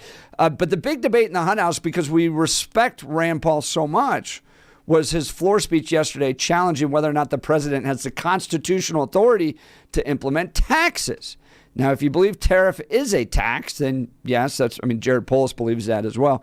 But I also see it as a foreign negotiation. So does the president therefore have the ability to negotiate foreign policy? Yes, of course he does. And maybe one of the areas we decided on in our conversation and in our family was, well, maybe it doesn't need to be either or. The president could do an initial tariff based upon what he believes is a negotiation with the country, because there are other policy negotiations around that. You see about border security in Mexico. But I also am not sure that Congress is the place to try to negotiate particular tariff rates with particular countries. Like, that just seems like that would never take place. And there'd be all these debates and questions and special interests that would come in. So, Bill, maybe not all broad sweeping tariffs that Trump did yesterday, but do you believe that the president has the ability to negotiate tariffs, or should that belong with Congress? I think it's twofold. I believe that the president, simply because of the idea that you outlined, trying to get, be serious with me here. The only thing we're going to get 500 people plus to agree on is let's raise our pay and go on vacation. Yeah, it's the only thing we can get. So Brittany Pedersen. Exactly. So it's the only thing we're going to get. So I think the president should be allowed to negotiate tariffs, but I think it has to be approved by Congress. And I think that Congress should have to bring it forward and keep it. And I think that also prevents the president from going too far outside a field, that he has to constrain himself based on this, and it gives him a lever inside of that negotiation. I'm sorry, I couldn't possibly get something like that through Congress. You got to understand these crazy people I'm dealing with. Have you seen them? Have you seen what Chuck Schumer does? Come on here, we can't possibly go that way. What about it's got a lever there. What about like how we treat the War Powers Act, where the president, you have the freedom to go in there and respond quickly. That's interesting. But if you're going to do long term, like maybe tariffs greater than 30 days, then Congress needs to get involved. Oh, yeah. That's where I would go with it. And I think that's what the Democrats are doing, because the Democrats in the Senate are trying to invalidate Trump's declaration of emergency powers in order to claw back his ability to do some of these things. And that's what the Democrats are playing for right now, in my opinion, in the Senate, is they're trying to get a few Republicans on board with them so that they can constrain this flurry of executive orders and announcements of tariffs and everything else. So we'll see how that plays out. However, it's the Democrats in the Senate, led by Chuck Schumer. So I wouldn't be too scared if you're a Republican. That's come on. You're not going to be that scared of him being able to make sure this works. So, now, yeah. Bill, right after this, I'm going to go grab lunch, and then I'm in the market for a new car. Oh, so I'm going to swing by and test drive some cars and then talk with the folks about what they're seeing, experiencing, because one of the things that was interesting was that in the run-up to these tariffs being announced yesterday, there was a 13% increase in new car purchases. Yeah, there is, because your friend and not mine, Art Laffer, did a 21-page analysis of the proposed Trump tariffs. This is before the announcement yesterday. Yeah. And he said that if Trump sticks with a 25% tariff on auto manufacturing outside of the U.S., it will cost the average American car consumer $4,700 extra per car. Yeah, we'll have to see how that all plays out. This debate will definitely continue. We'll have it here at 710 KNUS. I want to thank everybody for calling in and texting. Aaron Lee is going to join us next because of that new law being introduced at the state capitol that if you misgender somebody, it's a civil rights violation. You're listening to Jeff and Bill. This is KNUS.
It's 8 a.m. in the Mile High City on this Thursday, April 3rd, 2025. Good morning, Denver, Colorado. You've tuned into the Jeff and Bill Show. News Talk 710 KNUS. I'm your co-host, Jeff Hunt, along with Bill Thorpe, bringing you the freshest insights and hottest takes from the right, left, and center. And boy, that conversation the last few hours has been all over the spectrum, from people supporting the president and his tariffs to people saying we are now heading for a recession. What are we thinking? I want to thank everybody for being a part of that conversation. That's why we love this show and appreciate each and every one of you. We're now going to pivot and talk about House Bill, 1312, which was down at the Colorado State Capitol. This is the one that said if you misgender somebody as a business, you can be brought up on civil rights action, basically turning every business into a Jack Phillips situation. Welcome to the restaurant, ma'am. It's sir. Oh, boy. Now we're being brought up on civil rights charges? Great. Wonderful. So now we're going to have to deal with that. Was not in the room. I used to run lobbying operations. I'm not down at the state capitol, but I want to talk with Erin Lee because she was there, a fierce defender against this bill, and we'll talk about what that experience was like. So not going to want to miss this conversation, but now is time for Blake Olson. Blake Olson. Blake Olson, news and comment. Good morning. It's 32 and mostly cloudy in Denver, expecting a high of 42 today. The 7-10 5-day forecast is coming up. Our top story. But for now, for your customer's sake, for your daughter's sake, you might want to think about buying a quality product from me. Okay, I'll buy from you. Oh, that's... What? Bring back the jobs to the Rust Belt in America, just like in Tommy Boy. It was Liberation Day on Wednesday, and plenty of doubters and negative Nancys out there, but many believe we don't have a choice in the U.S. We have to do this, and a lot say this is the first step for DJT to do what he loves to do, negotiate with all countries in the world. And again, I don't blame the people for doing it. I think they're very smart in doing it. I blame the people that sat right in that Oval Office, right over there, right behind the Resolute desk or whichever desk they chose. Japan, 46%. They would charge us 46%, and much higher for certain items like cars, little items like cars. 46%, we're charging them 24%. India, very, very tough, very, very tough. Prime Minister just left. And he's a great friend of mine, but I said, you're a friend of mine, but you're not treating us right. They charge us 52%. You have to understand, we charge them almost nothing for years and years and decades. And it was only 7 years ago when I came in, we started with China and charged them. We took in hundreds of billions of dollars from China. So channel your inner Tommy Boy and let's go and believe in America. Talk about lame. Totally. You can change it if you want. I don't care. It's up to you. I can live with it if you can. Suit yourself.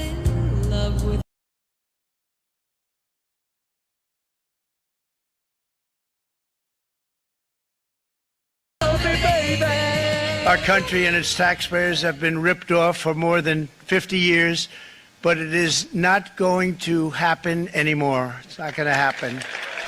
All right. Blake, the fact you overlaid Trump with Tommy Boy, and you're basically setting the stage that Donald Trump is Chris Farley saving America out on the road, making it happen. That's right. Learning the sales process.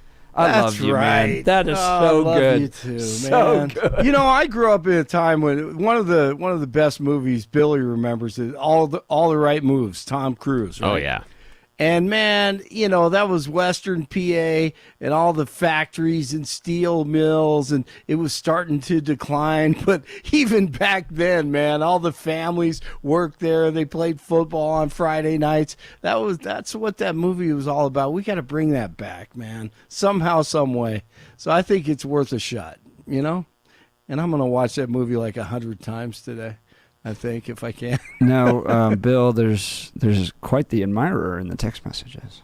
Did you see this? No, I can't see them because you're logging in. No, my computer is 6430. Bill, you are so smart.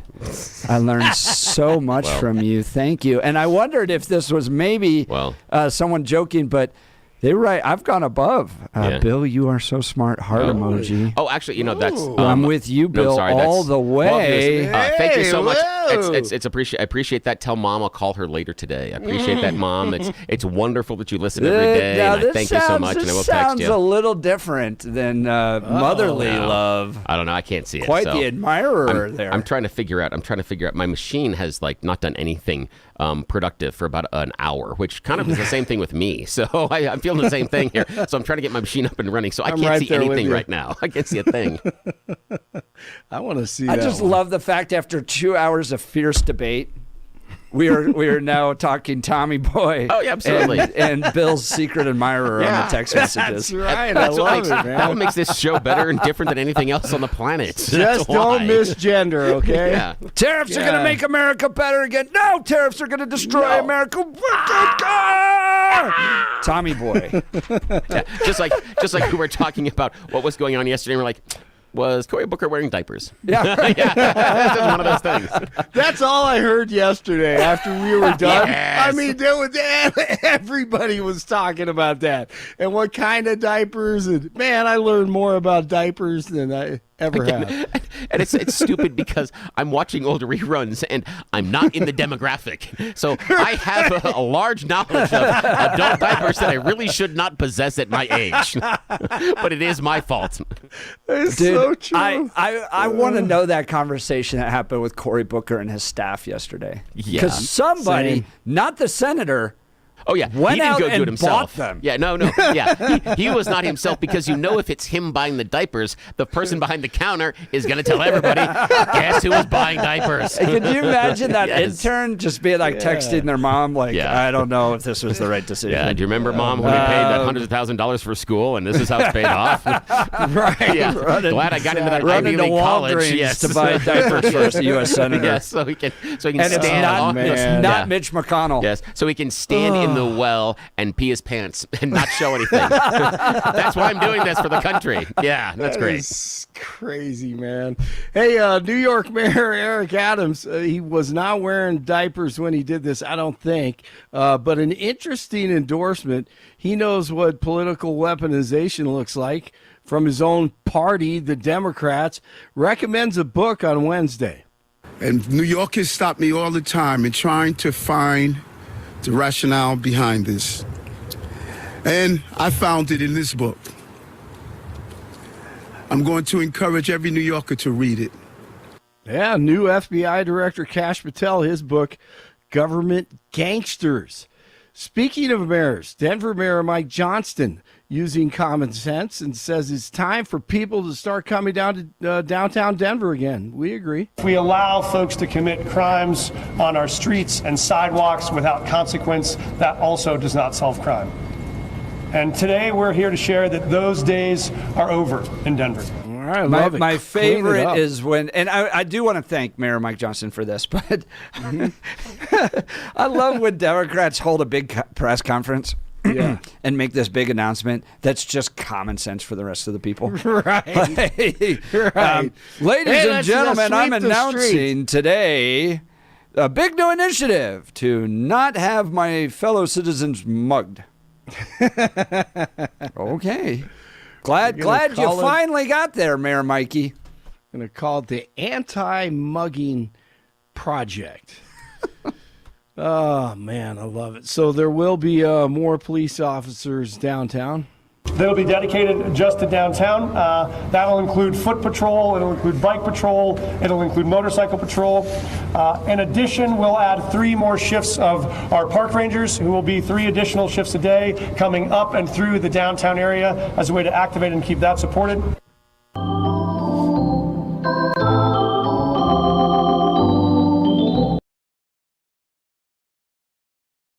Time for opening day tomorrow at 2:10. Make sure you bring your gloves and your ski gear like Jeff. He'll be out there. Dan Coe, former White House Deputy Cabinet Secretary under Biden. Let me see if I can find this one. Yeah, he was under Biden and criticizing DJT and the administration for for almost everything on CNN, and Scott Jennings, once again, has to call him out. No. You held a high-ranking position with Joe Biden, did you not? Yes, you did. You did with George W. Bush. Did you recall a single person in your White House or in your Democratic Party asking for the resignation of Lloyd Austin after Afghanistan, after the drone strike vaporized those kids, or after he went AWOL? Yes or no? Secretary Austin never compromised American lives That's with a no. information. 13 American lives were more than compromised. They were ended. Facts matter. Let's see. The Avalanche over the Blackhawks. The right last answer night, is 3-2. I should have. I mean, it's exactly. In light of that, just go. I should have, guys. And that doesn't. And at this point, I feel like I need to hold the Trump administration accountable. Whatever. Absolutely. But just he didn't compromise lives. Yeah, he did. No, of course not. He's never responsible. None of them are. Rockies, at least on the left. Rockies getaway day today in Philly. 11:05 first pitch, and they're 1-4. Try to win their second game today before opening day tomorrow. The Spurs over the Nuggets last night, 113-106. A day after Jokic scored freaking 61 points. 31 in Aurora, 29 in Golden, 32 in Denver. Jeff and Billy continue. When I first became a public defender, I had no criminal defense experience. And I walked in and I told my boss, Charlie, I said, listen, you should hire me. He said, why? I said, because I'm black. Charlie looked at me like I was crazy. Wow. Yes. Charlie was right. Blake Olson, News Talk 710 KNUS. Cool, unsettled, and occasionally damp here along the Front Range through Saturday as an area of low pressure will hang overhead between now and the start of the weekend. Mostly cloudy, highs upper 40s, a few showers today, a few snow showers, 20s and low 30s tonight. Areas of wet snow Thursday into Thursday night, rain and snow showers Friday night into Saturday, and cool with highs only 30s and low 40s. Weather sponsored by Colorado's Best Roofing, reminding you to protect your home from the harsh Colorado weather and schedule your free, no-obligation roof inspection today at roofingcolorado.com. That's roofingcolorado.com. Meteorologist Don Day in the 710 KNUS Weather Center.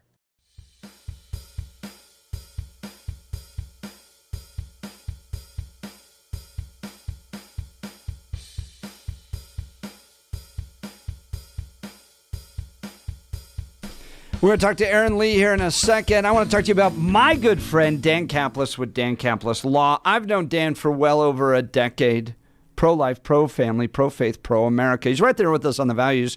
That matters because who you choose to represent you in an injury case says a lot about you to everybody involved in the case, the judges, the other insurance company attorneys, all that stuff. And Dan's got a sterling reputation. 40 years dedicated to serving people hurt in motor vehicle crashes. He's all about getting justice. Listen to this, these facts when it comes to winning. Okay, Dan is believed to be the only lawyer in Colorado history to win 5 straight multi-million-dollar verdicts in Colorado crash cases. Dan is also believed to have won the largest truck crash verdict in Colorado history. Dan Caplis Law is so trusted that he's the official law firm partner of the Denver Nuggets and the Colorado Avalanche. Dan Caplis Law is a serious firm for serious cases. Dan accepts righteous injury cases on a percentage fee basis so that he can represent good people from all walks of life without regard to ability to pay. So if you need Dan's help, you can give him a call, 303-770-5551. That's 303-770-5551, or hit dancaplisLaw.com. That's Dan, C-A-P, lislaw.com. All right, so not yesterday, but the day before, we had Representative Jarvis Caldwell. And he informed us that very quickly, late last week, there was a bill being introduced that would basically allow people to bring a business before the Civil Rights Commission here in Colorado if you accidentally, doesn't have to be intentional, accidentally misgender somebody. Somebody comes in and you go, welcome to our little coffee shop, ma'am. It's sir. Well, then you could take the nice little Jack Phillips road to a U.S. Supreme Court battle. This because they want to, the Democrats down at the state capitol want to put into law, quote, transgender rights. And it gets even crazier around custody issues, what the courts will look at if you have one parent that believes a child is suffering from gender dysphoria, another parent doesn't think it's a big deal. Where could custody go? This is very complicated. It was dropped very quickly down at the state capitol. And in fact, Democrats were even asked, did you work alongside or even have meetings with people that would disagree with you, what's called a stakeholder meeting? Did you even listen to them, meet with them? This was their response at the state capitol. We'd heard from multiple witnesses that this bill has been worked on for over a year. I will say I learned about this bill yesterday. It was introduced Friday evening. I really am curious about how much stakeholdering went on both sides of the issue, and if parent groups that are not a part of the LGBT community, if they were involved. A well-stakeholdered bill does not need to be discussed with hate groups. And we don't ask someone passing civil rights legislation to go ask the KKK their opinion. But I agree, there's no reason to go to the table with people who are echoing the hateful rhetoric going around about the trans community. Believe in two genders? Well, Democrats down at the Colorado State Capitol consider you part of a hate group akin to the KKK. Well, I was not in the room. I heard the debate was very spicy. Somebody that helped lead the effort to protect parents and kids from this radical ideology, Erin Lee, Protect Kids Colorado. She joins us now this morning. Good morning, Erin. Thanks for joining the Jeff and Bill Show. Yeah, good morning. Hey, Jeff and Bill. Thanks for having me. So let's talk about what the committee hearing was like. You watched it. You participated in it. Give us a sense of the flavor, the atmosphere there. It was like the best way to describe it would be upside down clown world, make believe, pretend land, where anyone who spoke rational truth was condemned, as you heard, as a hate group or the KKK. And we were just completely ignored. It's crazy because, as you heard, they had a year to prepare for this bill to be dropped. They knew exactly what they were doing. We were schemed against.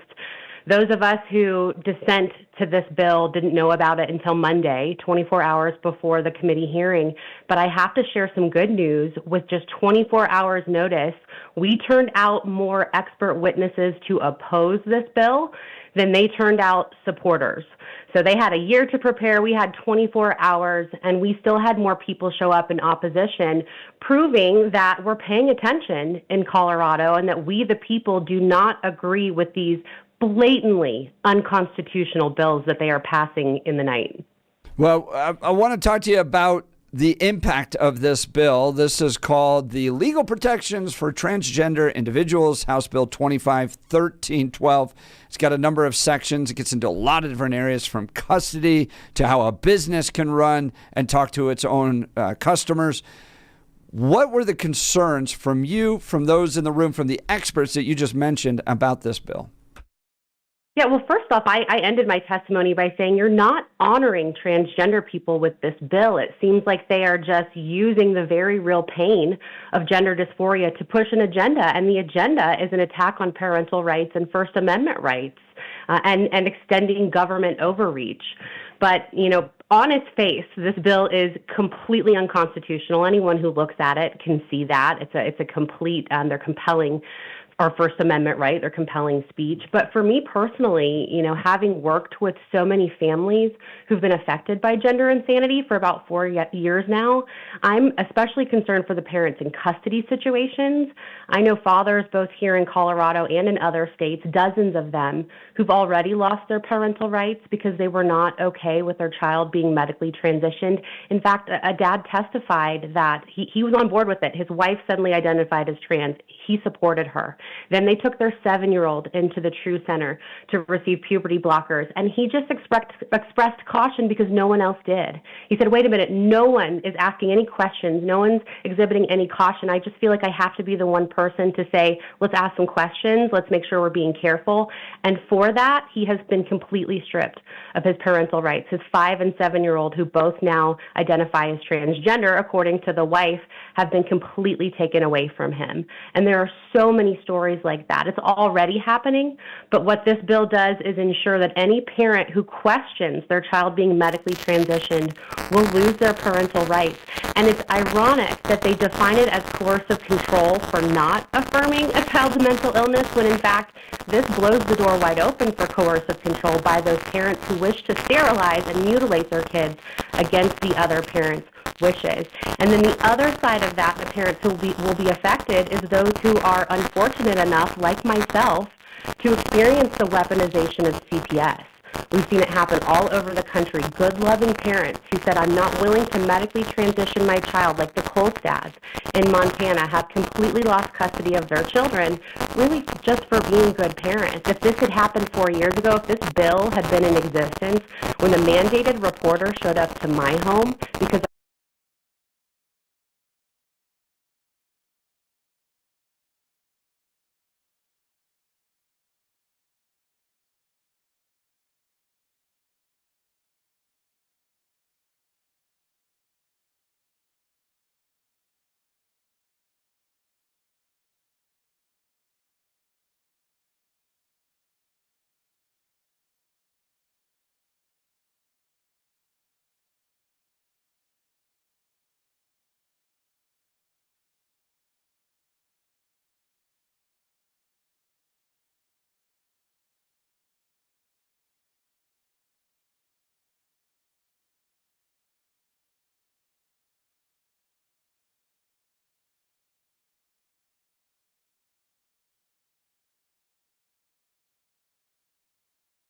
have visitation or any custody with their children simply because they have differing religious beliefs, for instance, right? I mean, wouldn't this essentially do the same thing, but just with transgenderism? We heard it straight from the mouth of the legislators who ran and voted to push this bill through, that they believe any parent who is not part of the LGBTQ community is a Nazi and a hate group and part of the KKK. And so it's clearly a blatant attack on traditional values, on Christianity, on biological fundamental truths that there are only two sexes. They're not even being shy about it. It's certainly an attack on anyone who doesn't think like the bill sponsors do. And I should point out that this bill is so heavy and multifaceted. Most people probably didn't catch this, but it labels threatening to misgender someone as discrimination under COTA. So technically, this is a thought crime bill. If you even think about misgendering someone in any public place, then that is now defined as discrimination. Talking with Erin Lee. Erin's with an organization called Protect Kids Colorado about House Bill 251312, introduced very rapidly, but being planned behind the scenes for a long time now. Erin, oftentimes what I've learned being down there at the state capitol is the representatives aren't smart enough to put this bill together. Somebody else did. And oftentimes what I would find was that groups like the ACLU or Planned Parenthood were the ones actually behind this. Any inkling or thoughts, or did you hear who or which organizations are in support of this? Who's really behind this type of bill? Oh, yeah, they've been advertising it for about a year. So there's a woman that goes by the name of Z. She's a pro-Hamas protester. She's the one that led the sit-in on DU's campus for weeks. She's a mother of 5. She birthed 5 children, but she's a lawyer for a company called Bread and Roses, which is a divorce law organization, which she stands to gain from this law. She absolutely will be involved in the custody hearings that are affected by this law, but she's a radical protester and is clearly mentally ill. I mean, she totes her 5 children around to these radical rallies that she organizes, and she's definitely not someone who's mentally fit to determine law for all Coloradans. So it's a woman named Z who's organized all of this and pushed it through Lorena Garcia, who I should point out is an appointed representative and a proud member of the Democratic Socialists of America, and that's who she got to run this bill on her behalf. We're talking with Erin Lee. She's with Protect Kids Colorado. Now, look, you're not an attorney. I'm not. Bill's not. But there is a case heading towards the U.S. Supreme Court right now in Colorado because of compelled speech, and that has to do with conversion therapy. And I fought against this bill. I was like one of the main stakeholders in the room going, this is a pure violation of free speech because the government's coming in and telling parents and counselors which way to counsel a child. There's only one way under Colorado law right now to counsel a child that's dealing with gender dysphoria, and that is to embrace transgenderism. So I want to repeat this for people. If you take a child right now to a counselor and you're like, little Johnny doesn't know if he's a boy or girl, just doesn't even know, would you talk to little Johnny and ask some questions? See what's really going on here. Maybe it's gender dysphoria. Maybe little Johnny's just watching some stuff on TV and YouTube and doesn't really know. Okay, in that scenario, by law in Colorado, that counselor has only one thing they can do, and that is to encourage them to transition to a different gender. Now, that law is being brought up and challenged and has been granted cert at the U.S. Supreme Court. So the U.S. Supreme Court's going to hear that type of law. Now, in this case, again, you have a very similar situation here, that if you're a parent, the judge is going to rule only in one direction, that if whatever parent is embracing transgenderism, the law is going to go in that direction. Was this brought up? The fact that the U.S. Supreme Court is looking at a very similar problem right now that Colorado's already produced, and they want to pass a law that has similar flaws. Was that brought up during this hearing at all? Interestingly, I don't think that it was. I actually filed an amicus brief in that case in the hopes that the Supreme Court would take it up. I'm so pleased that they have. I was personally affected by that law, House Bill 1911-29. When we took our gender-confused 12-year-old to therapy, we didn't understand that they were compelled to only affirm her gender confusion, and therapy ultimately made my daughter worse and led her into a depression that resulted in suicidality. So I've been deeply affected by that compelled speech law. Interestingly, it was not brought up, but my lawyer here in Colorado, Brad Bergford from Illumin Law, did testify against this bill on Monday night. He testified to the fact that it was blatantly unconstitutional, that it was compelled speech, that it would not hold up in court. What's unfortunate, Jack Phillips had better get ready for round 3 because that's exactly what this opens the door for. And unfortunately, that's what happens in Colorado. We have no checks and balances. We have no stop guard for these radically unconstitutional bills. And so they pass, then someone has to take it up in court. Then 5 to 6 years later, the Supreme Court will hear it and strike it down. But in the meantime, for those 5 to 6 years, Coloradans will suffer. And in this case, families will suffer. Children will be transitioned and will ultimately lead to being medicalized or suicide. And there are really serious ramifications for these bills getting passed. We're talking with Aaron Lee with Protect Kids Colorado. Now, did you hear from the business community during these hearing committee meetings? Because you bring up Jack Phillips, and this law under Section 8 and 9 would define dead naming and misgendering as discriminatory acts in the Colorado Anti-Discrimination Act. Now, I looked this up.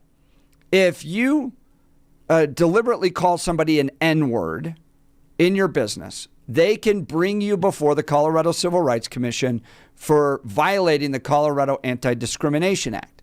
Now, if you misgender somebody or dead name them, you could now be brought forth the same organization under the same act. Did you hear from the business community that's concerned that this is going to be a violation of free speech? We're going to see not just Jack having to relive all this, but other businesses. You're going to be compelled by government. If you believe in your core that there are two genders and you can't change them, and somebody's either male or female, you are now compelled by the government to now embrace the transgender ideology, even if it's against your religion.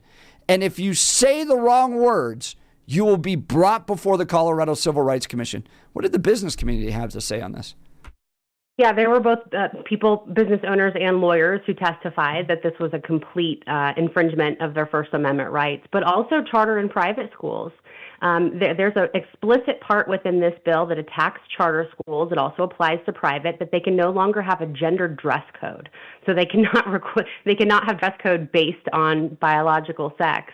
And it also compels their speech. The way this is worded, it says this affects any place of public accommodation. And for people that don't understand what that is defined as in statute, that's any place where any member of the public can go. So that's private schools, that's churches, that's private businesses. Literally every Coloradan who goes out in public is affected by this bill. It's not just schools, business owners, and families. It's everyone. Well, I'm sure I'll be the first on the list. They dragged me before the Colorado Civil Rights Commission. We're talking with Aaron Lee, Protect Kids Colorado, with House Bill 251312. Any Democrat break on this? Did any Democrat join the Republican side, or did they all vote to pass this? No, they all 7 voted to pass it, and not surprisingly, these are 6 of the 7 also voted against holding child rapists accountable. So it's the same committee that protects child rapists that is now attacking families and anyone who doesn't think like them. Again, half of them are Democratic Socialists of America. Proudly, they're a very radical committee. And so no one broke party on this. And they even, were belittling and demeaning to those of us who had showed up to oppose. They were all, quote unquote, enthusiastic yeses on pushing this through, and I anticipate that it will pass. I should also point out that last night they rammed through another bill furthering transgender ideology that will require taxpayers, all insurance providers, to cover all gender-affirming care. And it also gives doctors the ability to basically anonymously prescribe testosterone. It takes it off of the reporting schedule so that there's no data being tracked about the number of testosterone prescriptions being prescribed. Again, this is a complete violation of our rights. Taxpayers should not have to pay for the breast augmentation and rhinoplasties of men who want to be women, while women who pursue these elective procedures do not have it covered under their insurance. That's Aaron Lee from Protect Kids Colorado. I can agree with you on the idea of taxpayer subsidies for that. That's really, really stupid. However, I would disagree with both you and Jeff about the idea of doing away with a gender-based dress code. And this is not me sitting here as a grown-ass man. I was against gender-based dress codes going to a private school when I was still in middle school. I signed a petition to not have gender-based dress codes at our school because I didn't like the delineation. And it does seem why was Bill being this kind of an activist back then? No. The girls got to wear shorts because they had skirts and they could wear shorts. We couldn't wear shorts. That was prohibited by the dress code specifically. So, yeah, I pushed back in 6th, 7th, and 8th grade against a gender-based dress code because I wanted to wear shorts. So, again, I'm not as much of a... You were the kid that was like, it was like negative 10 degrees outside wearing flip-flops and shorts. I would, but the issue for me was, we're talking about summer and spring. You get to, April, May, and you're sitting there, and the girls are running outside, and they've taken off their skirts, they put them on the side there, and they're running around on recess in shorts. We go outside, and we play kickball outside in PE. They're wearing shorts, and I am sweaty. I am sweaty and moist in places that made me uncomfortable at that age. I'm just saying. So I'm just putting that on the air. I'm not worried about arguing about it or anything else. I'm just saying I'm a weird kid. Also, I understand the idea of the misgendering as far as a business. Now, where I disagree, I respect what the Democrats are trying to do in theory, but as many things, their heart may be in the right place, but their mind is not. And the problem I have with their punishment mechanism for misgendering someone in a business is it lacks malice. This is something where I go back to defamation and libel law. Part of the way that you hold someone liable for defamation is because they were motivated by actual malice. They meant to hurt you. They used it prejudicially, and they were using it as a pejorative. That, for me, I think we can get to the idea that in whatever setting inside of a business, if you are using something and saying something to someone else that is designed specifically to hurt them and designed specifically to invalidate them, I think we can get there, but malice has to be part of it. It takes away the idea of a mistake. If somebody was going, MAGA is destructive, MAGA are Nazis in a business. Yeah. MAGA are Nazis. Yeah. Should they be brought up on some type of government tribunal? No, they should be told to leave. They absolutely should be told to leave. The business. I'm talking about the business owner. No, not at all. No, I don't believe so. so. But that's hate and malice towards somebody. No, hang on a second. No, the idea is what I'm talking about is the motivation of the business. And that's what we're talking about, the business. The business is not necessarily, if the business is doing it out of hate and malice towards the individual, if they're just like, I don't want political speech in my business right now. We are running a restaurant. Or we are running something. I'm not going to serve MAGA. I'm not going to, you have a red hat. I'm not going to serve you because you're a bunch of Nazis. Should that business be brought up on civil rights violations? It would depend, because the idea being that a business does refuse the right to serve anyone. However, if the business stands there and tells the person, I'm not serving any of you MFing dumbass MAGA supporters because of this, and your mother did this with a lion, and blah, blah, blah. Right. Yeah, now we're getting actual malice, and I believe, yes, we should bring them up on charges I don't there. think they should. But if a business is going to treat a MAGA customer that way, well, then word's going to get out, and the reciprocal response is enough justice for me. I mean, the idea that you have to drag somebody before a government tribunal just because they have malice or hate towards you in their own business, I mean, where does it end? Well, the issue for me is that I don't believe that because you're the business owner, you have the right to blanketly insult anybody that walks through that door. That does not give you free pass to just scream and say whatever you want to anybody that walks through that door. I think there are restraints and constrictions on that. And we can talk about what those are. Yeah, I mean, as somebody who's been called everything under the sun at a Bernie Sanders rally, I don't. For me, that's just a day that ends in Y. It's just kind of hurts my feelings, but that's all. Aaron Lee, your thoughts? Yeah, I mean, on both of these fronts, both the gendered dress code and the free speech of businesses, it comes down to the proper role of government. You know, to your point, Bill, about the dress code for kids, it's not the proper role of government to dictate what a private institution or an autonomous charter school can do within their schools. But their dress code is not hateful, but they have the autonomy to make that decision. If parents don't like it, they don't have to send their child there. I agree That's with you. the beauty of the Constitution, which allows us to have that autonomy. But the same thing goes for the business. As Jeff said, I'm called pejoratives every day by people in Colorado. Do I want them to be arrested? No, because I respect that we all have free speech rights. As long as they are not hurting themselves or someone else, people are free to say whatever they want. And if you don't like it, don't go to that business. It really comes back to the Jack Phillips case, which the Supreme Court upheld that he had the right not to bake the cake.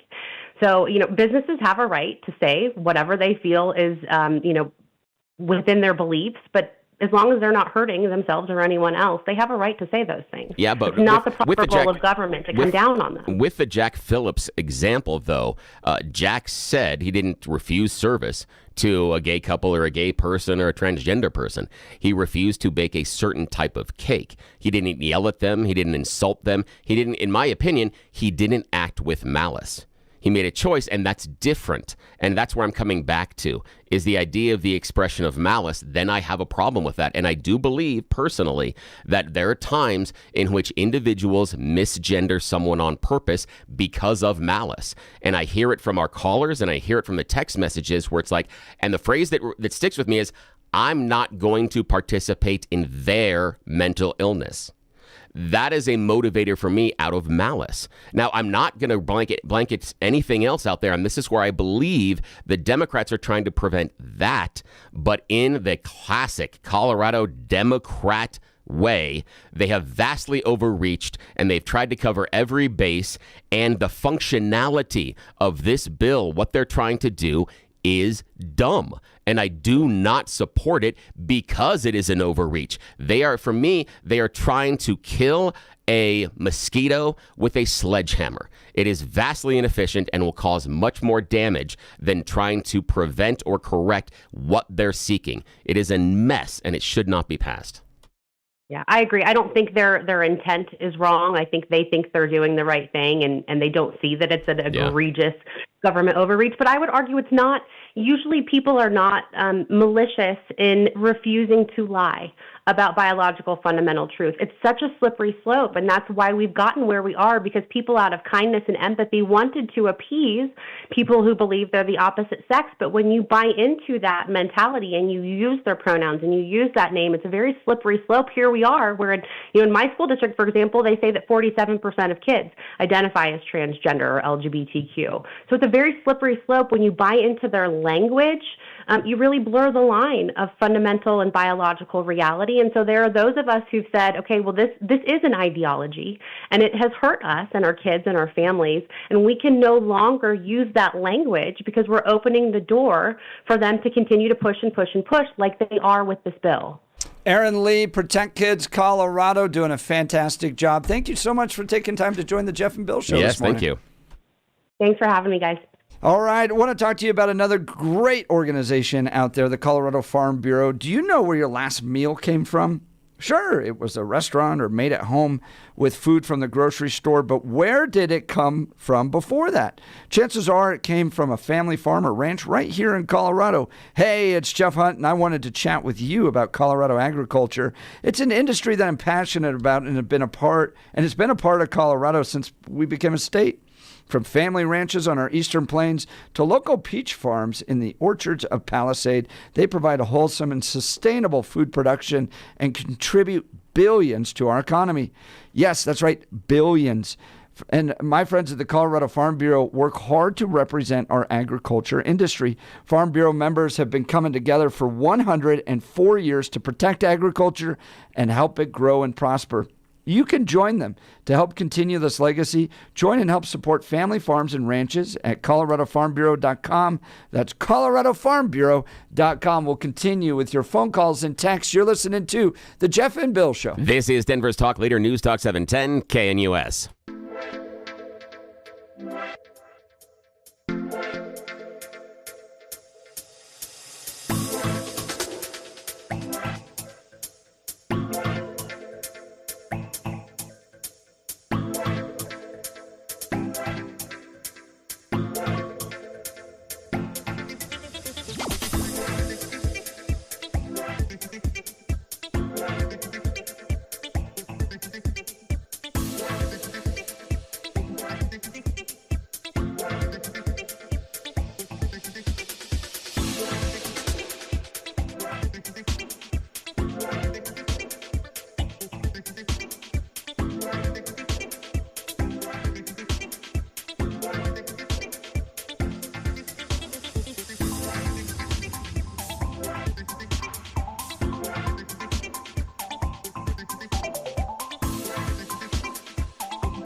Welcome back to the Jeff and Bill Show. No music. Let's go. There's no music was there. I don't know what happened. Let's go to Joel in Littleton. Good morning, Joel. You're on the Jeff and Bill. Morning. Good morning, gentlemen. I feel is what they're trying to do is control my thought and my speech by telling me I have to accept a him as a she if that's what he wants to be called. That's correct. And look, if you don't want to, I don't think you should have to. If they think you're a jerk for not accepting it, well, then guess what?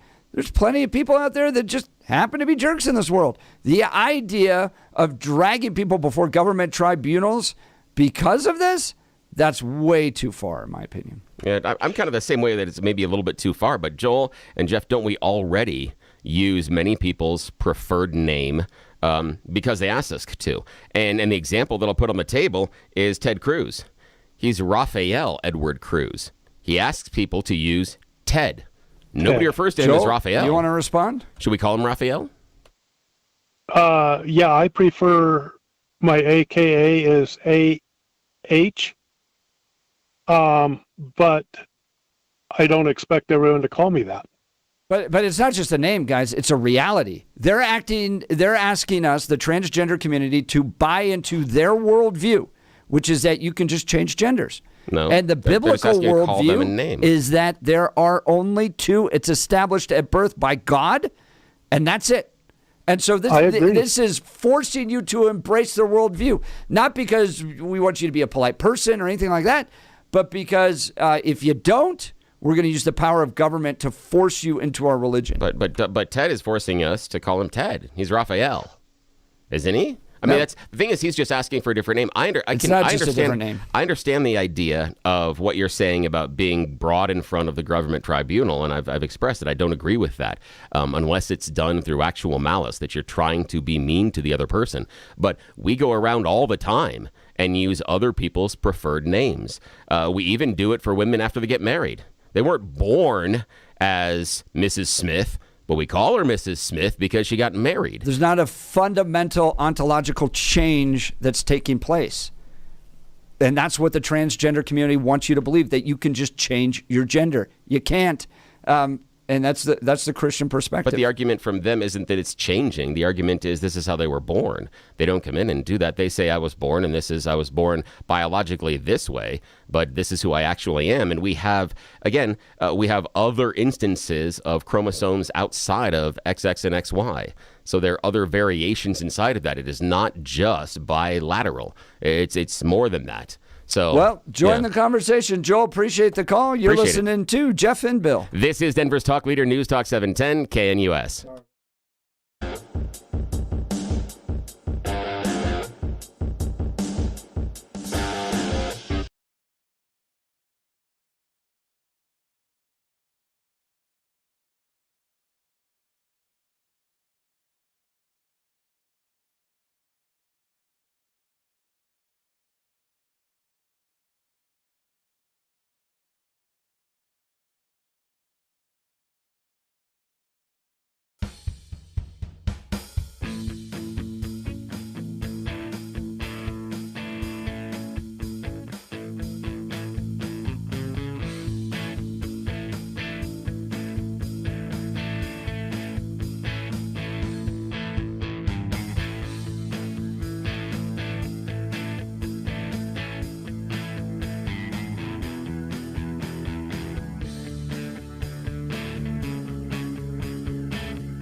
I'm calling in something I think is related. I think that it's important to know what happened with Phil, with the baker who filed a complaint, who did not want to do a wedding cake for gay Jack people. Phillips, right. Thank you. I'm sorry to have his name right. I'm a little bit nervous. My understanding, and I am not a lawyer, is that the Supreme Court found that the Colorado Civil Rights Commission was horrible to him, that they did not treat him fairly, so he did not get a fair hearing, and they directed that he should get a fair hearing. My understanding Yes, is, in the first case, you're right, Marie, that the Colorado Civil Rights Commission was not fair to Jack Phillips. Right. But then in the second case, they went and looked at the broader compelled speech angles of Colorado Civil Rights but law. I think that had to do with the transgender, not with the wedding cakes. I think the Colorado Public Accommodation Law says you have to offer the full all your services to everybody who comes in. And then Yep. Marie, great call. You're listening to thank you. Jeff and Bill. This is KNUS.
Well, that was definitely the first 2 hours today.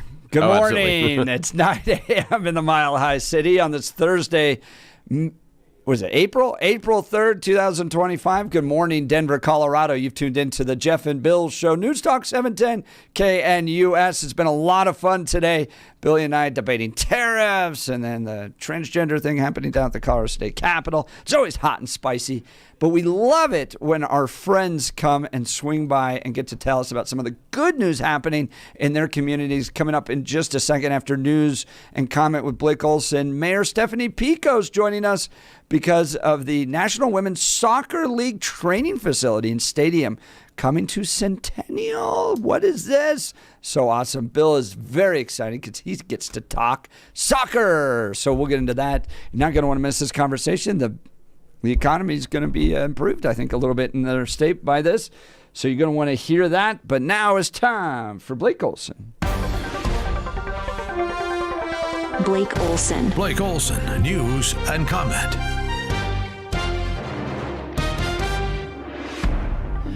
Good morning, 36 and mostly cloudy in Denver, expecting a high of 42 today. The 7-10 5-day forecast is coming up. Our top story, Marxists in Colorado trying to push into law a bill making misgendering a crime. That is horrible. Aaron Lee, Protect Kids Colorado, was at the Circus Wednesday at the Capitol. It was like the best way to describe it would be upside down clown world, make believe pretend land, where anyone who spoke rational truth was condemned, as you heard, as a hate group or the KKK, and we were just completely ignored. It's crazy because, as you heard, they had a year to prepare for this bill to be dropped. They knew exactly what they were doing. We were schemed against. Those of us who dissent to this bill didn't know about it until Monday, 24 hours before the committee hearing. But I have to share some good news. With just 24 hours notice, we turned out more expert witnesses to oppose this bill than they turned out supporters. And we still had more people show up in opposition, proving that we're paying attention in Colorado and that we, the people, do not agree with these blatantly unconstitutional bills that they are passing in the night. Amen to that. Bill 25-1312, the attack on free speech and the social engineering of lunatics by lunatics on the left. Denver Mayor Mike Johnston using common sense and says, come back to downtown. If we allow folks to commit crimes on our streets and sidewalks without consequence, that also does not solve crime. And today we're here to share that those days are over in Denver. Crime is a problem, business is hurting, and he announced a plan to do something about it, the Safe Downtown Action Plan, an investment of $575 million through the Downtown Development Authority. Should help to make downtown safer. An additional 10 officers will be working exclusively downtown. They'll be dedicated just to downtown. That'll include foot patrol, it'll include bike patrol, it'll include motorcycle patrol. In addition, we'll add 3 more shifts of our park rangers, who will be 3 additional shifts a day coming up and through the downtown area as a way to activate and keep that supported.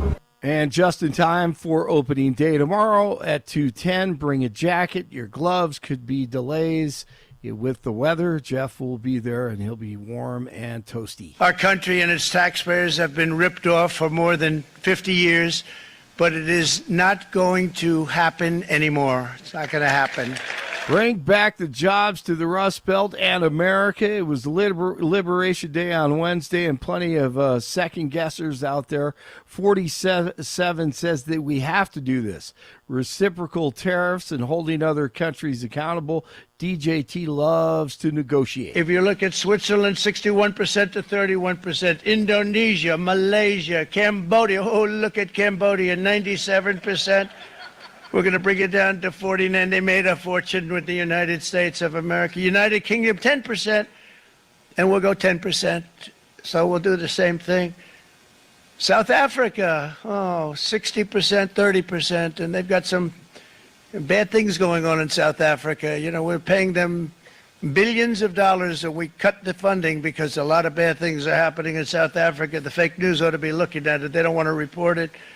So what we're doing is we're taking not the full, we could take the full 88%. Thanks a lot. He's doing a very good job. How's he doing? All right? I think you better take it with you. It's not going to last very long. Howard Lutnick, he had fun on Wednesday. A lot of people didn't, but, channel your inner Tommy boy and just believe in America. Bring the jobs back. But for now, for your customer's sake, for your daughter's sake, you might want to think about buying a quality product from me. Okay, I'll buy from you. Oh, that's... What? What? I have watched my entire life, I have watched plant after plant after plant in Detroit and in the metro Detroit area close. There are now plants sitting idle. There are now plants that are underutilized. And Donald Trump's policies are going to bring product back into those underutilized plants. There's going to be new investment. There's going to be new plants built. And the UAW members, and I brought 20 of them with me, they're sitting right over here. We support Donald Trump's policies on tariffs 100%. New York Mayor Eric Adams with an interesting endorsement. He knows what political weaponization looks like. He's been the victim from his own party, the Democrats, recommends a book on Wednesday. And New Yorkers stop me all the time in trying to find the rationale behind this. And I found it in this book. I'm going to encourage every New Yorker to read it. Wow. He held up new FBI Director Kash Patel's book, Government Gangsters. Rockies getaway day today in Philly at 11:05 first pitch. They are 1-4. The Spurs over the Nuggets last night, 113-106, and the Avalanche over the Blackhawks, 3-2. The final. And real quickly, back to the tariffs. Here's Byron Donalds. I think is a good statement here. And the way I equate it as a corollary is United States basketball. Back in '92, when it was the Dream Team, it didn't matter what team you threw out there. We were going to dominate them, and it was going to really be ugly. Today's Dream Team, we still win the gold, but the games are harder. We got to compete. It's the same thing in the global economy. These nations have become not just developing nations, they are now strong economies, and so we have to have fair trade if you're going to have free trade. So true. 33 in Louisville and 35 in Sheridan, 36 in Denver. Jeff and Billy continue. Blake Olson, News Talk 710 KNUS. Cool, unsettled, and occasionally damp here along the Front Range through Saturday as an area of low pressure will hang overhead between now and the start of the weekend. Mostly cloudy, highs upper 40s, a few showers today, a few snow showers, 20s and low 30s tonight. Areas of wet snow Thursday into Thursday night, rain and snow showers Friday night into Saturday, and cool with highs only 30s and low 40s. Weather sponsored by Colorado's Best Roofing, reminding you to protect your home from the harsh Colorado weather and schedule your free, no-obligation roof inspection today at roofingcolorado.com. That's roofingcolorado.com. Meteorologist Don Day in the 710 KNUS Weather Center.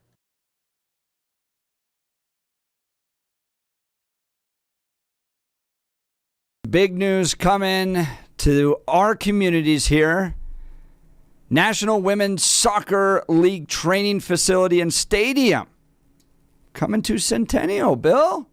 Now, you're a footballer. Yes. Very excited about this? Yeah, I was watching a match yesterday. Yeah, so I'm very excited. I think this is great. I think women's soccer, especially professional soccer in the U.S., is really, really good. We put a high-quality product onto the field in the U.S. It does hold. Ladies a product, Bill? Yeah, no, I mean, just saying product is the whole idea of the league. Yeah, it is. Yeah. So, absolutely. I think it's wonderful. I think it's great. And I think it encourages a lot of the younger girls that are running around on fields throughout the state of Colorado that there is something to shoot for. There's something to achieve what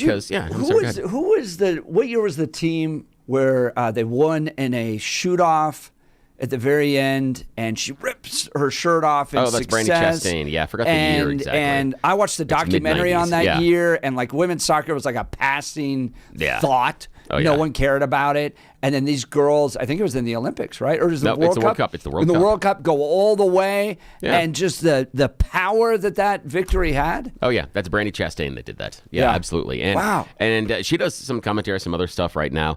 And that was a real nice leapfrog for showing young soccer fans in America what you have the ability to do, and especially the women's game.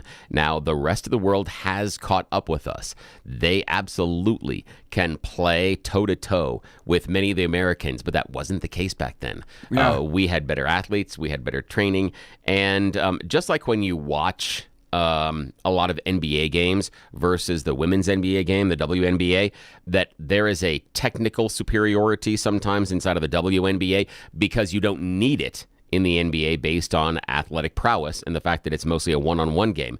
It's a larger team game for the women. In many ways, the tactics inside of the women's game in professional soccer is far superior to the men's because they don't necessarily have some of the same types of gifted athletes that you see internationally in the men's game. So if you're talking about just solid tactics, the women's game is fantastic. Well, and they play really, really hard. They coming do a good now job. to Centennial to join us. fantastic. Joining us to give us some insight on this is Mayor Stephanie Pico. Mayor, thanks so much for taking time to join the Jeff and Bill Show. Yeah, good morning, Mayor. Did you get your Good morning. Did you get your vuvuzela? That's a big horn-looking thing that goes. Bah! Yeah, that sounds like some sort of elephant with gas. Yeah, that's okay. I hate those things. I'm just saying. So tell us. Good morning. Good morning. Tell us what this is. There's a training facility here. Give us the details. Yeah, we're very excited. We the city of Centennial owned a piece of property over off of Potomac, right across from the Broncos training facility. We've been sitting on it since 2011, hoping to figure out a way to tie it in with the Arapahoe County Park that's right across the street from Broncos as well. And nothing ever kind of transpired until this opportunity showed up about 18 months, 2 years ago, when it was announced that there was a group of people from Denver that were looking to try to secure the next franchise opportunity with the NWSL. And we hooked up with the owners group there and tried to pitch that Centennial would be a great asset and a great location for them to have that ancillary work done with the training facility. And then the idea of the temporary stadium needed to pop up really quick, and the grounds are great for that, and it all just kind of came together. So I want to know, and this is Mayor Stephanie Pico of Centennial joining Jeff and Bill live. So the training facility is also the location for the temporary stadium, or is it a different location for the temporary stadium, just for our listeners? It's all on the same property. It's 42 acres, just north of Broncos Parkway, and just across the street from the Broncos training facility. Now, I think the idea of it's just across the street from the Broncos facility does a hell of a lot as far as just, cachet. The idea that the Broncos are training across the street. Well, yeah. In 18 years, we're going to have quite the athletes coming. Because if you have the football players over there and the women's soccer players over here, they're bound to be a little football players looking over at the ladies playing soccer. And again, no, I can't say that out loud. So yeah. Okay. No. But so I've heard that there's a stadium being built near downtown at the Santa Fe train tracks. Is this related? Is it different? Help me understand that. So they part of the process was the NWSL wanted a permanent stadium built that was a women's dedicated stadium, and so Denver is able to provide that at that location. But in the meantime, they need to be up and running and playing by next March. So the first games will be occurring next March in Centennial. And I think the advantage to where the location is, too, is just as you were saying, everyone knows where Dove Valley is. Everyone knows where Broncos training facility is. Everyone knows where they go for spring training. So that's exactly the same location you're going to go to watch competitive women's soccer in professional soccer in Centennial. So I think it will be a great, easy way for people to find it. And it's going to add another asset to the community right in the same location. Great location. You talk about Centennial Airport there, Dove Valley. Now this. What's the name of the women's team? They don't have a name yet. Oh, they don't have it. They don't have a name yet. Yeah. So are they going to do a contest to name the team? It's going on right now. Really? There's a contest, and I believe. Let me see if I can find it here. Okay, because I pulled it up because I was curious. I didn't think they had gone through the naming process yet, and I know there was a contest, but I hadn't seen it. The names chosen. They've got Denver Peak. They have Colorado 14ers, Colorado Summit, Denver Elevate, Denver FC, which is just football club, Denver Gold. Those are the choices. So, Jeff, again, here, I want to know what you think it is. Easier. 14ers? That like or that? Elevate. I would Okay. go 14ers number 1, Elevate's number 2. Now, I don't want Stephanie, or the mayor of Centennial, to alienate any voters, so we're not going to ask her vote, just because I don't want somebody to go, I liked her up until she voted against the one that I like. For me, 14ers are nice. Summit is nice. Those are the two that really kind of stand out for me. I dislike the Denver FC because it's kind of bland. I don't go with that one very much. Denver Gold reminds me of our old USFL team, because they were the Denver Gold. So I'm not certain about that one, unless they go with black and gold colors, but they're not. They're going with the green and white theme. Elevate, like the maybe. license plate? Yeah, so it's green and white are the colors. Yeah, That's so cool. I like 14ers. I like Summit. Those are the two that I think could have a lot of marketing capability behind them. But we're going to let that pass by Stephanie. We don't hurt to talk about her favorite. Unless she wants. But, I don't know. Maybe she does. Yeah. Has she already gotten the tattoo? Colorado. So, Stephanie, Mayor of Centennial, Stephanie Pico, talk to us about the economic impact in Centennial. Now, you're talking about just a training facility and a temporary stadium for a couple of years. Does this really matter inside of Centennial to bring more dollars and more tax base into the city? What is the economic impact, or is this just a bunch of people running around in a bunch of shorts and yelling about a game that never stops and has a weird rules and stuff like that? So what's the impact?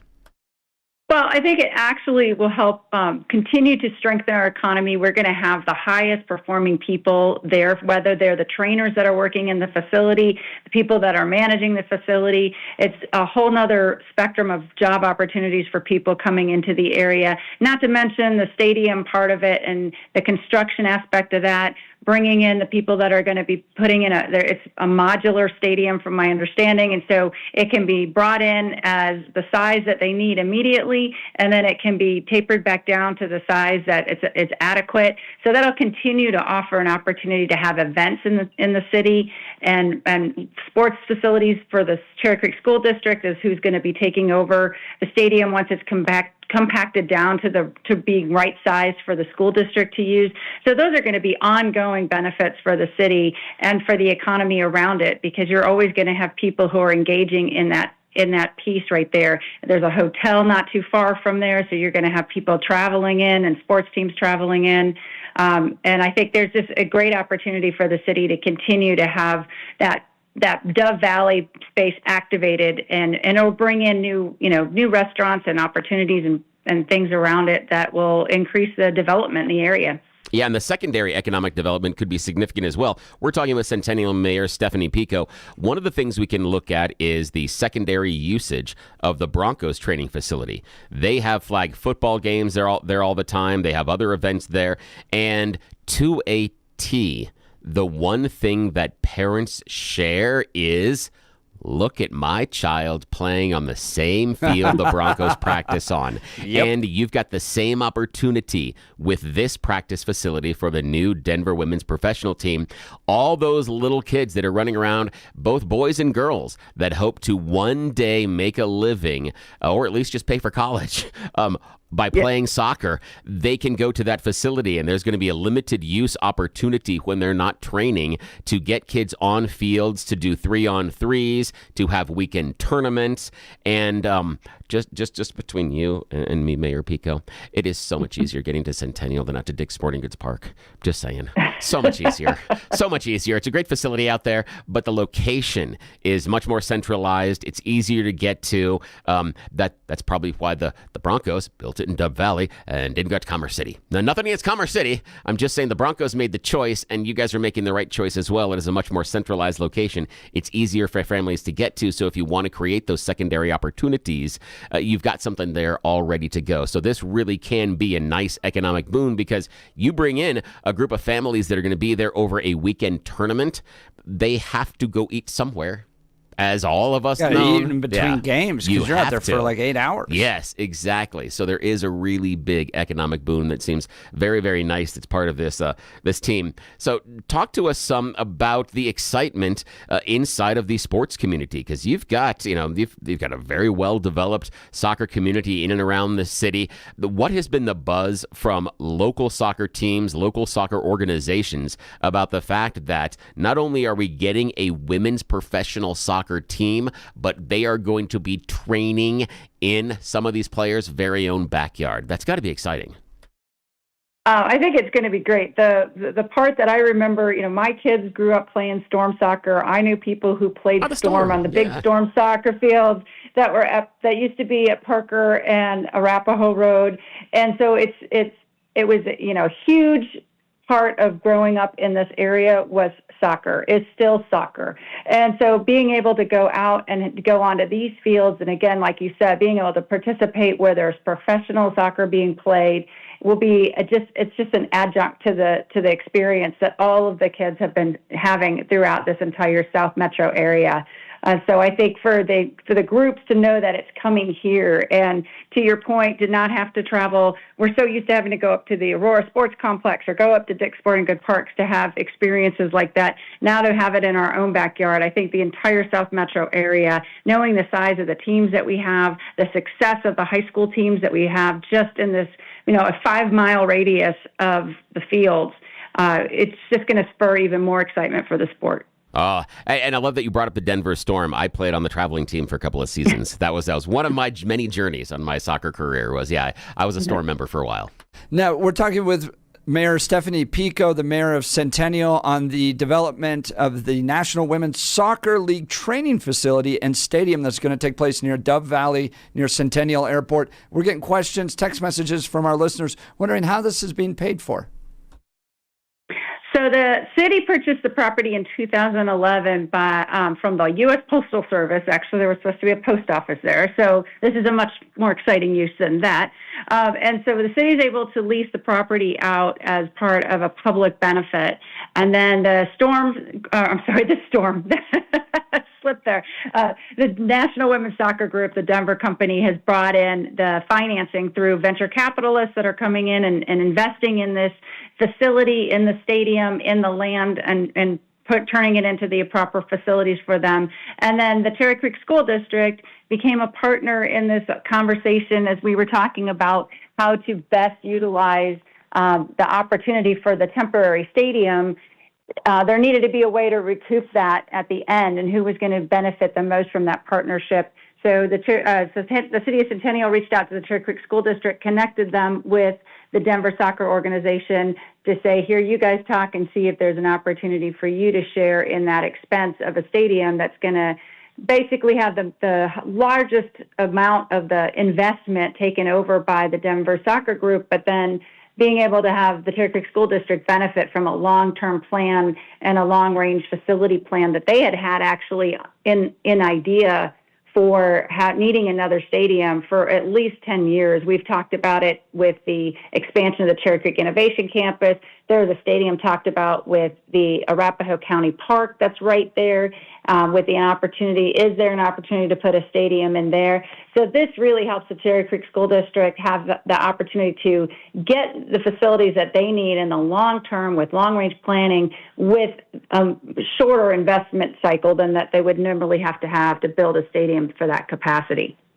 Well, it sounds like a win-win-win for a lot of different parties involved. Well done, Mayor Stephanie Pico. Final question. Talk about opportunities for local youth to train, intern, engage with the team in any capacity. Well, I think one of the exciting parts of having the Cherry Creek School District as part of this, too, is that with the Innovation Campus expansion that's going on right next door, they're bringing in tracks for physical therapy, for sports training.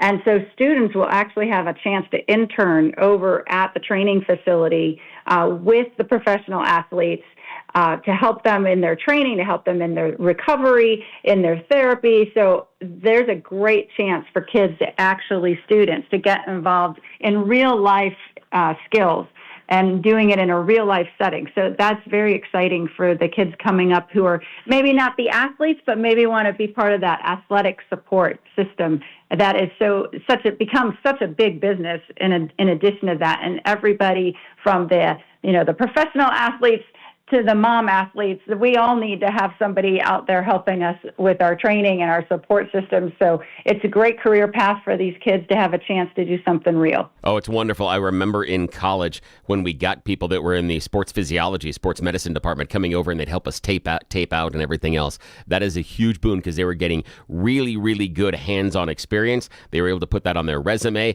and we always could use the extra hand to prep before games. Okay, I want to do a little bit of experiment here. We're talking to Stephanie Pico, Centennial Mayor, and we do things a little differently here on the Jeff and Bill Show. We were talking earlier about the possible name for the women's professional soccer team. Now, the reason we've got the mayor on here is because the permanent practice facility and temporary stadium are going in Centennial, right across the street from Dove Valley where the Broncos practice. So this is going to be a huge center of the universe for women's soccer here in Colorado and really for the region. And it's just with the number of fantastic top-notch level clubs that we have, a lot of private clubs, Rapids, we talk about Storm, they go around and they perform very, very well on national and international tournaments. So this can really help, but we got to really kind of focus in here on a team name. We talked about a possible team name earlier. So one of the things that I was thinking about is that we got to test these team names out. So hopefully, Stephanie, you can play along with us here, Jeff as well.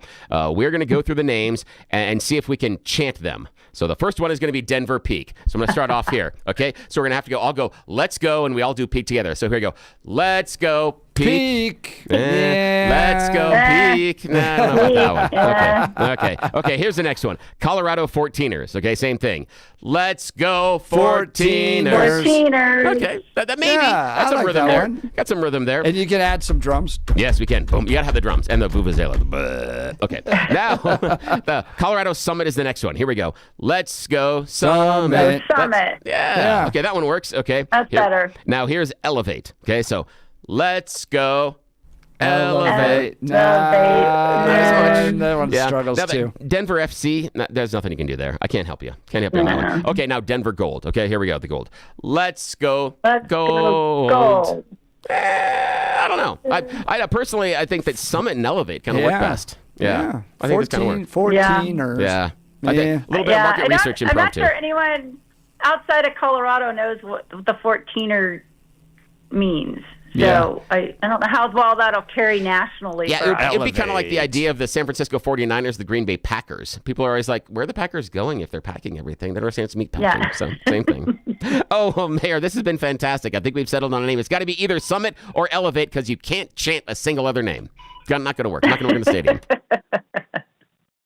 Well, Mayor Stephanie Pico of Centennial, it's a very exciting day. It's a very exciting month and quarter, year as you're developing this all out. Sounds like a lot of parties involved with this, from the school district to investors to the women's soccer team, are all going to win as a result of this. Very well done, Mayor, and thank you for taking time to join the Jeff and Bill Show.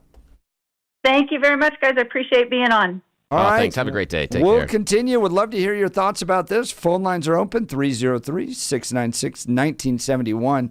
That's 303-696-1971. Or text us on the Dan Caplis Law text line, 720-819-5115. Bill, let's talk about another winner out there, Wound Care Associates of Colorado. Yes, this is a new advertiser here on the show and something that is making a change in my family's life. I want to talk to you about Wound Care Associates of Colorado. Here's the deal. You've got someone, maybe yourself or someone in your social circle, that's dealing with a pressure sore, a diabetic ulcer, a slow healing cut, or a wound.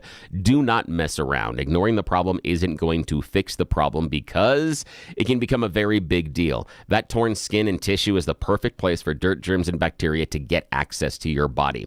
I had an experience with what happened to my aunt earlier on in my life where she had a chronic wound, and because they just maintained the wound, that's an important word to remember, maintaining the wound, that's what most wound care facilities do, it means it kept it open.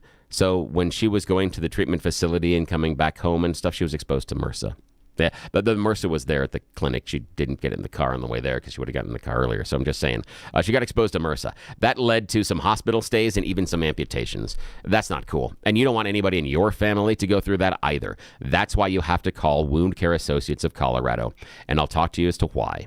First of all, It is improved healing outcomes. Their wound-certified nurse practitioner wants to make sure that slow-healing cutter wound heals. They're not going to maintain it and get you into the same problems that I saw with my aunt in the hospital stays. They want to heal it because healing's better. Fixing the problem's better, right? We can agree on that. Yes, we can agree. When you go to the doctor, you want them to heal the problem. That's what Wound Care Associates of Colorado is going to do. But more than that, they're going to give you the concierge service without concierge price. You remember that dirty word in medical care? House call. That's a wonderful word for Wound Care Associates of Colorado because that's exactly what they do. When you reach out to them at coloradowound.com, they set up an appointment at your location. They're not asking, hey, when can you come into the office and we're open from here to here. No. They ask you about your schedule and when's a convenient time for you.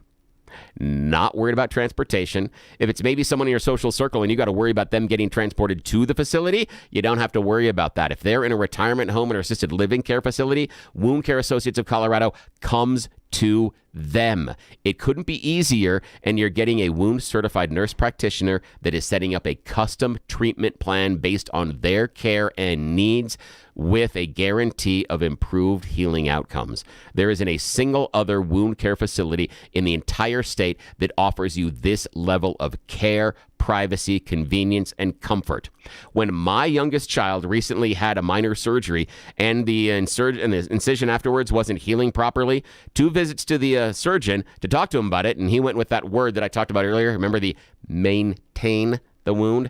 As soon as that came out of his pie hole, I'm like, nope, we're done.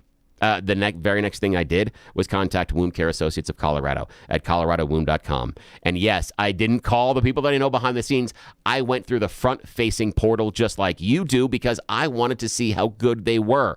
And they knocked it out of the park. They've got a custom treatment plan for my daughter, and she's doing great. That wound is doing so much better just in the previous 10, 11 days since we saw them versus the couple of weeks that went by previously. Don't mess around. Don't mess around with the others, guys.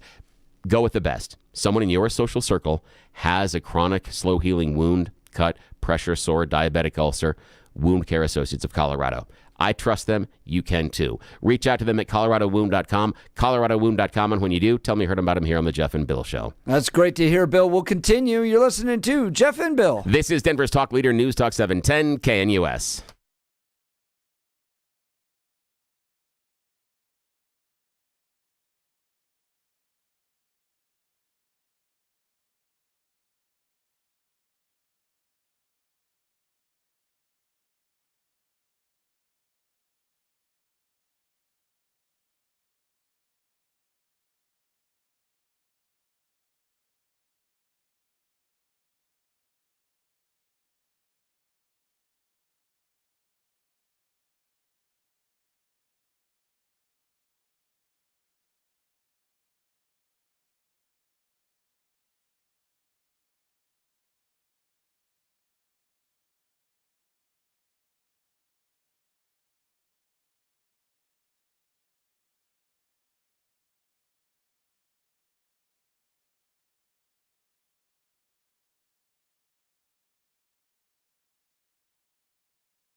Welcome back to the Jeff and Bill Show. Great conversation with Mayor Stephanie Pico of Centennial as they're bringing in National Women's Soccer League training facility and temporary stadium to Centennial.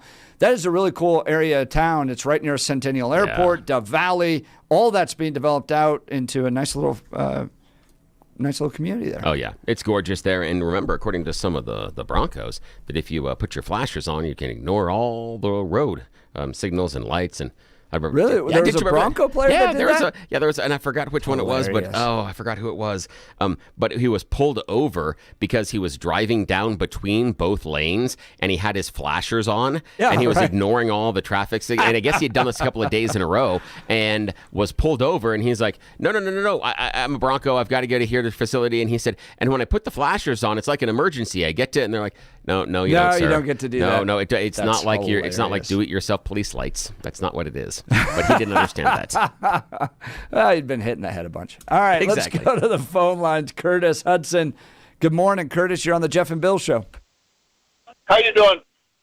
Good. How you doing today? Appreciate it. Yeah, what's Good on your to hear mind?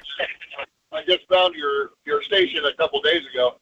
I just want to say that, of anything that Trump has ever tried, he's always getting intensely sabotaged by the left constantly. We wouldn't know if he got something done right because we have never heard the truth about anything. As soon as he said something, we got 50 people saying, "No, it's not going to work. It won't work." How do we even know? Nothing has ever been able to get through without somebody bad-mouthing it. And we know the left can't do a thing about anything. They've trashed our whole economy and our life and our Constitution. The left wouldn't know what the Constitution was if it bit them on the butt. But I had a friend of mine in high school. I bet she's really happy now because I think she's a coach here in Colorado now. She used to be the goalie for the DU soccer team, and she was a badass. Her name was Sue Edstrom. I don't know if she's around anywhere, but that girl can play some soccer. That name sounds familiar. And again, I don't think I know her personally, etc. But when you said that name, that sprung something that I remember that name with her playing. I think I remember her at probably the DU days that, yeah, she was solid. It was one of those names that just sticks with you. It's someone that when you hear about them and you watch them work, yeah, you recognize greatness. Yeah. She was a manager with me at Nautilus. See, I had the 24-hour Nautilus in Salsa Rock at the time, and she worked up the one on Mineral, and that girl could push 750 pounds with her legs. She would kill me in the workout.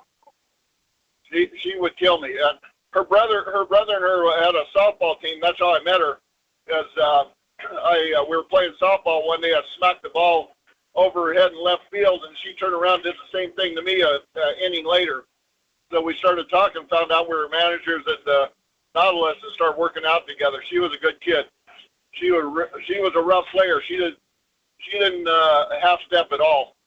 That girl was tough. Well, what I've noticed and our kids aren't that into the competitive soccer arena, but we've been to a few tournaments here or there, and there's a lot of people that show up for this. So when you talk about ancillary benefits, all the restaurants that are going to come in, the types of physical therapy that's going to come in as well with this type.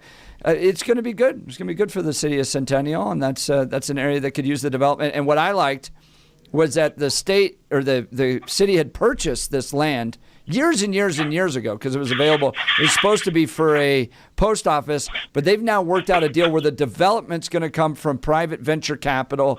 Then the school is going to get to benefit from this. It seems like this is a great opportunity, and it's not going to cost taxpayers. So, Curtis, really appreciate the call. Yeah, thanks so much. All right, want to talk to you about my friends over at Advanced Hair Restoration. Guess what? Named again by Westward for best hair restoration here in the Denver area. Modern technology, top-rated physicians, something that's guaranteed to work. Guys, if you're losing your hair, you need a simple solution, and Dr. Tanya Pauls and her team at Advanced Hair can help you. They've completely redefined hair restoration from the experience itself to their unmatched results.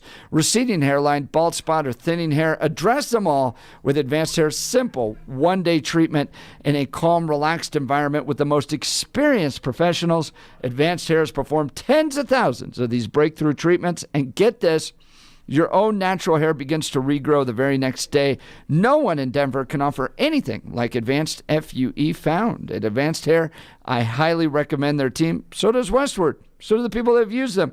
Top rated here in the Denver area. Look, it all starts with your free consultation. Give them a call, 720-459-HAIR. That's 720-459-HAIR. If you qualify, you'll get $250 off and 250 free hair grafts. Refine your hairline with the team that's redefined hair restoration. 720-459-HAIR. AdvancedHair.com. That's AdvancedHair.com. We'll continue with the Jeff and Bill Show. This is Denver's talk leader, News Talk 710 KNUS.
Welcome back to the Jeff and Bill Show. This was one for the record books. Trump claiming Liberation Day for our economy. Jared Polis calling Trump's tariffs the biggest tax hike in American history. Boy, we debated it all this morning. And I want to thank everybody because we had full phone lines for the first few hours of the show. Yeah. So we dove into that issue. And all over the place. That was the fun part. Lots of y'all were all over with us. And appreciate you playing along and following with us this morning. It's been a lot of fun. It's been great. So, and then we spoke with Aaron Lee about this new bill where you could lose custody of your kids if you don't necessarily embrace transgenderism now. Is that going to get through the state house? And is that a violation of free speech when it comes to businesses? All of that on our podcast at 710knus.com. Bill, markets aren't doing so great today. They're down right now. Dow Watch down 3%, 1,300 points. Time to buy?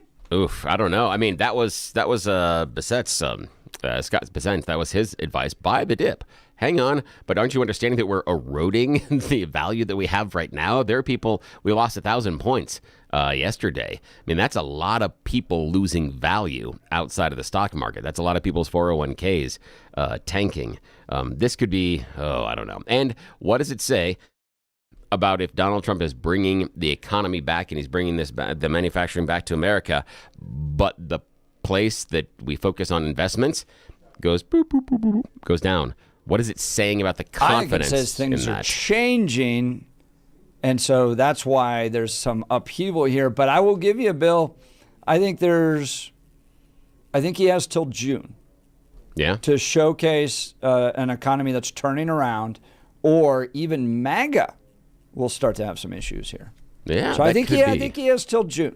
And that would be... And then he can't blame Biden anymore. He can't... All that stuff. You know? Here's the reason why I think you are 1,000% correct on June. And I find it very fascinating you picked that. I think it's really insightful that you picked June because that gets us through the first two quarters.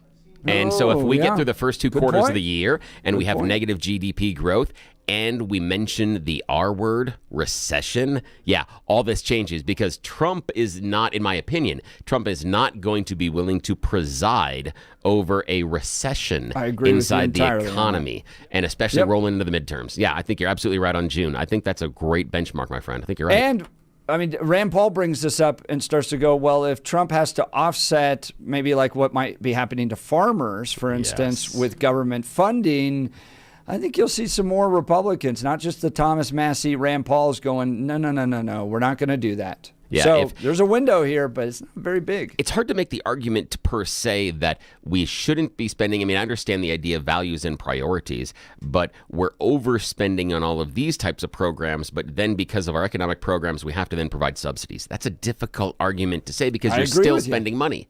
Yeah, the money is still being spent. We can argue over where it goes, but the issue right now that we're having in the country is supposedly, and that's why Doge is doing what they're supposed to be doing, is the spending as a bottom line. The bottom line spending number should be going in the other direction, should be shrinking rather than going up, and those subsidies don't help.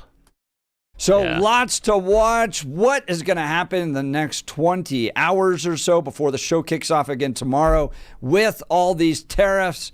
It's a wild time. I say bye. Now, I'm by no means a financial expert. You're a member of InSync there. Bye. Sorry.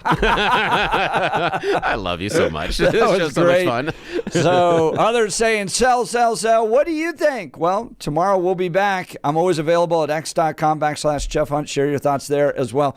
But thank you to everybody that joined the conversation today. We'll be back tomorrow morning. You're listening to Jeff and Bill. This is Denver's talk leader, News Talk 710 KNUS. And for God's sakes, go do something productive with your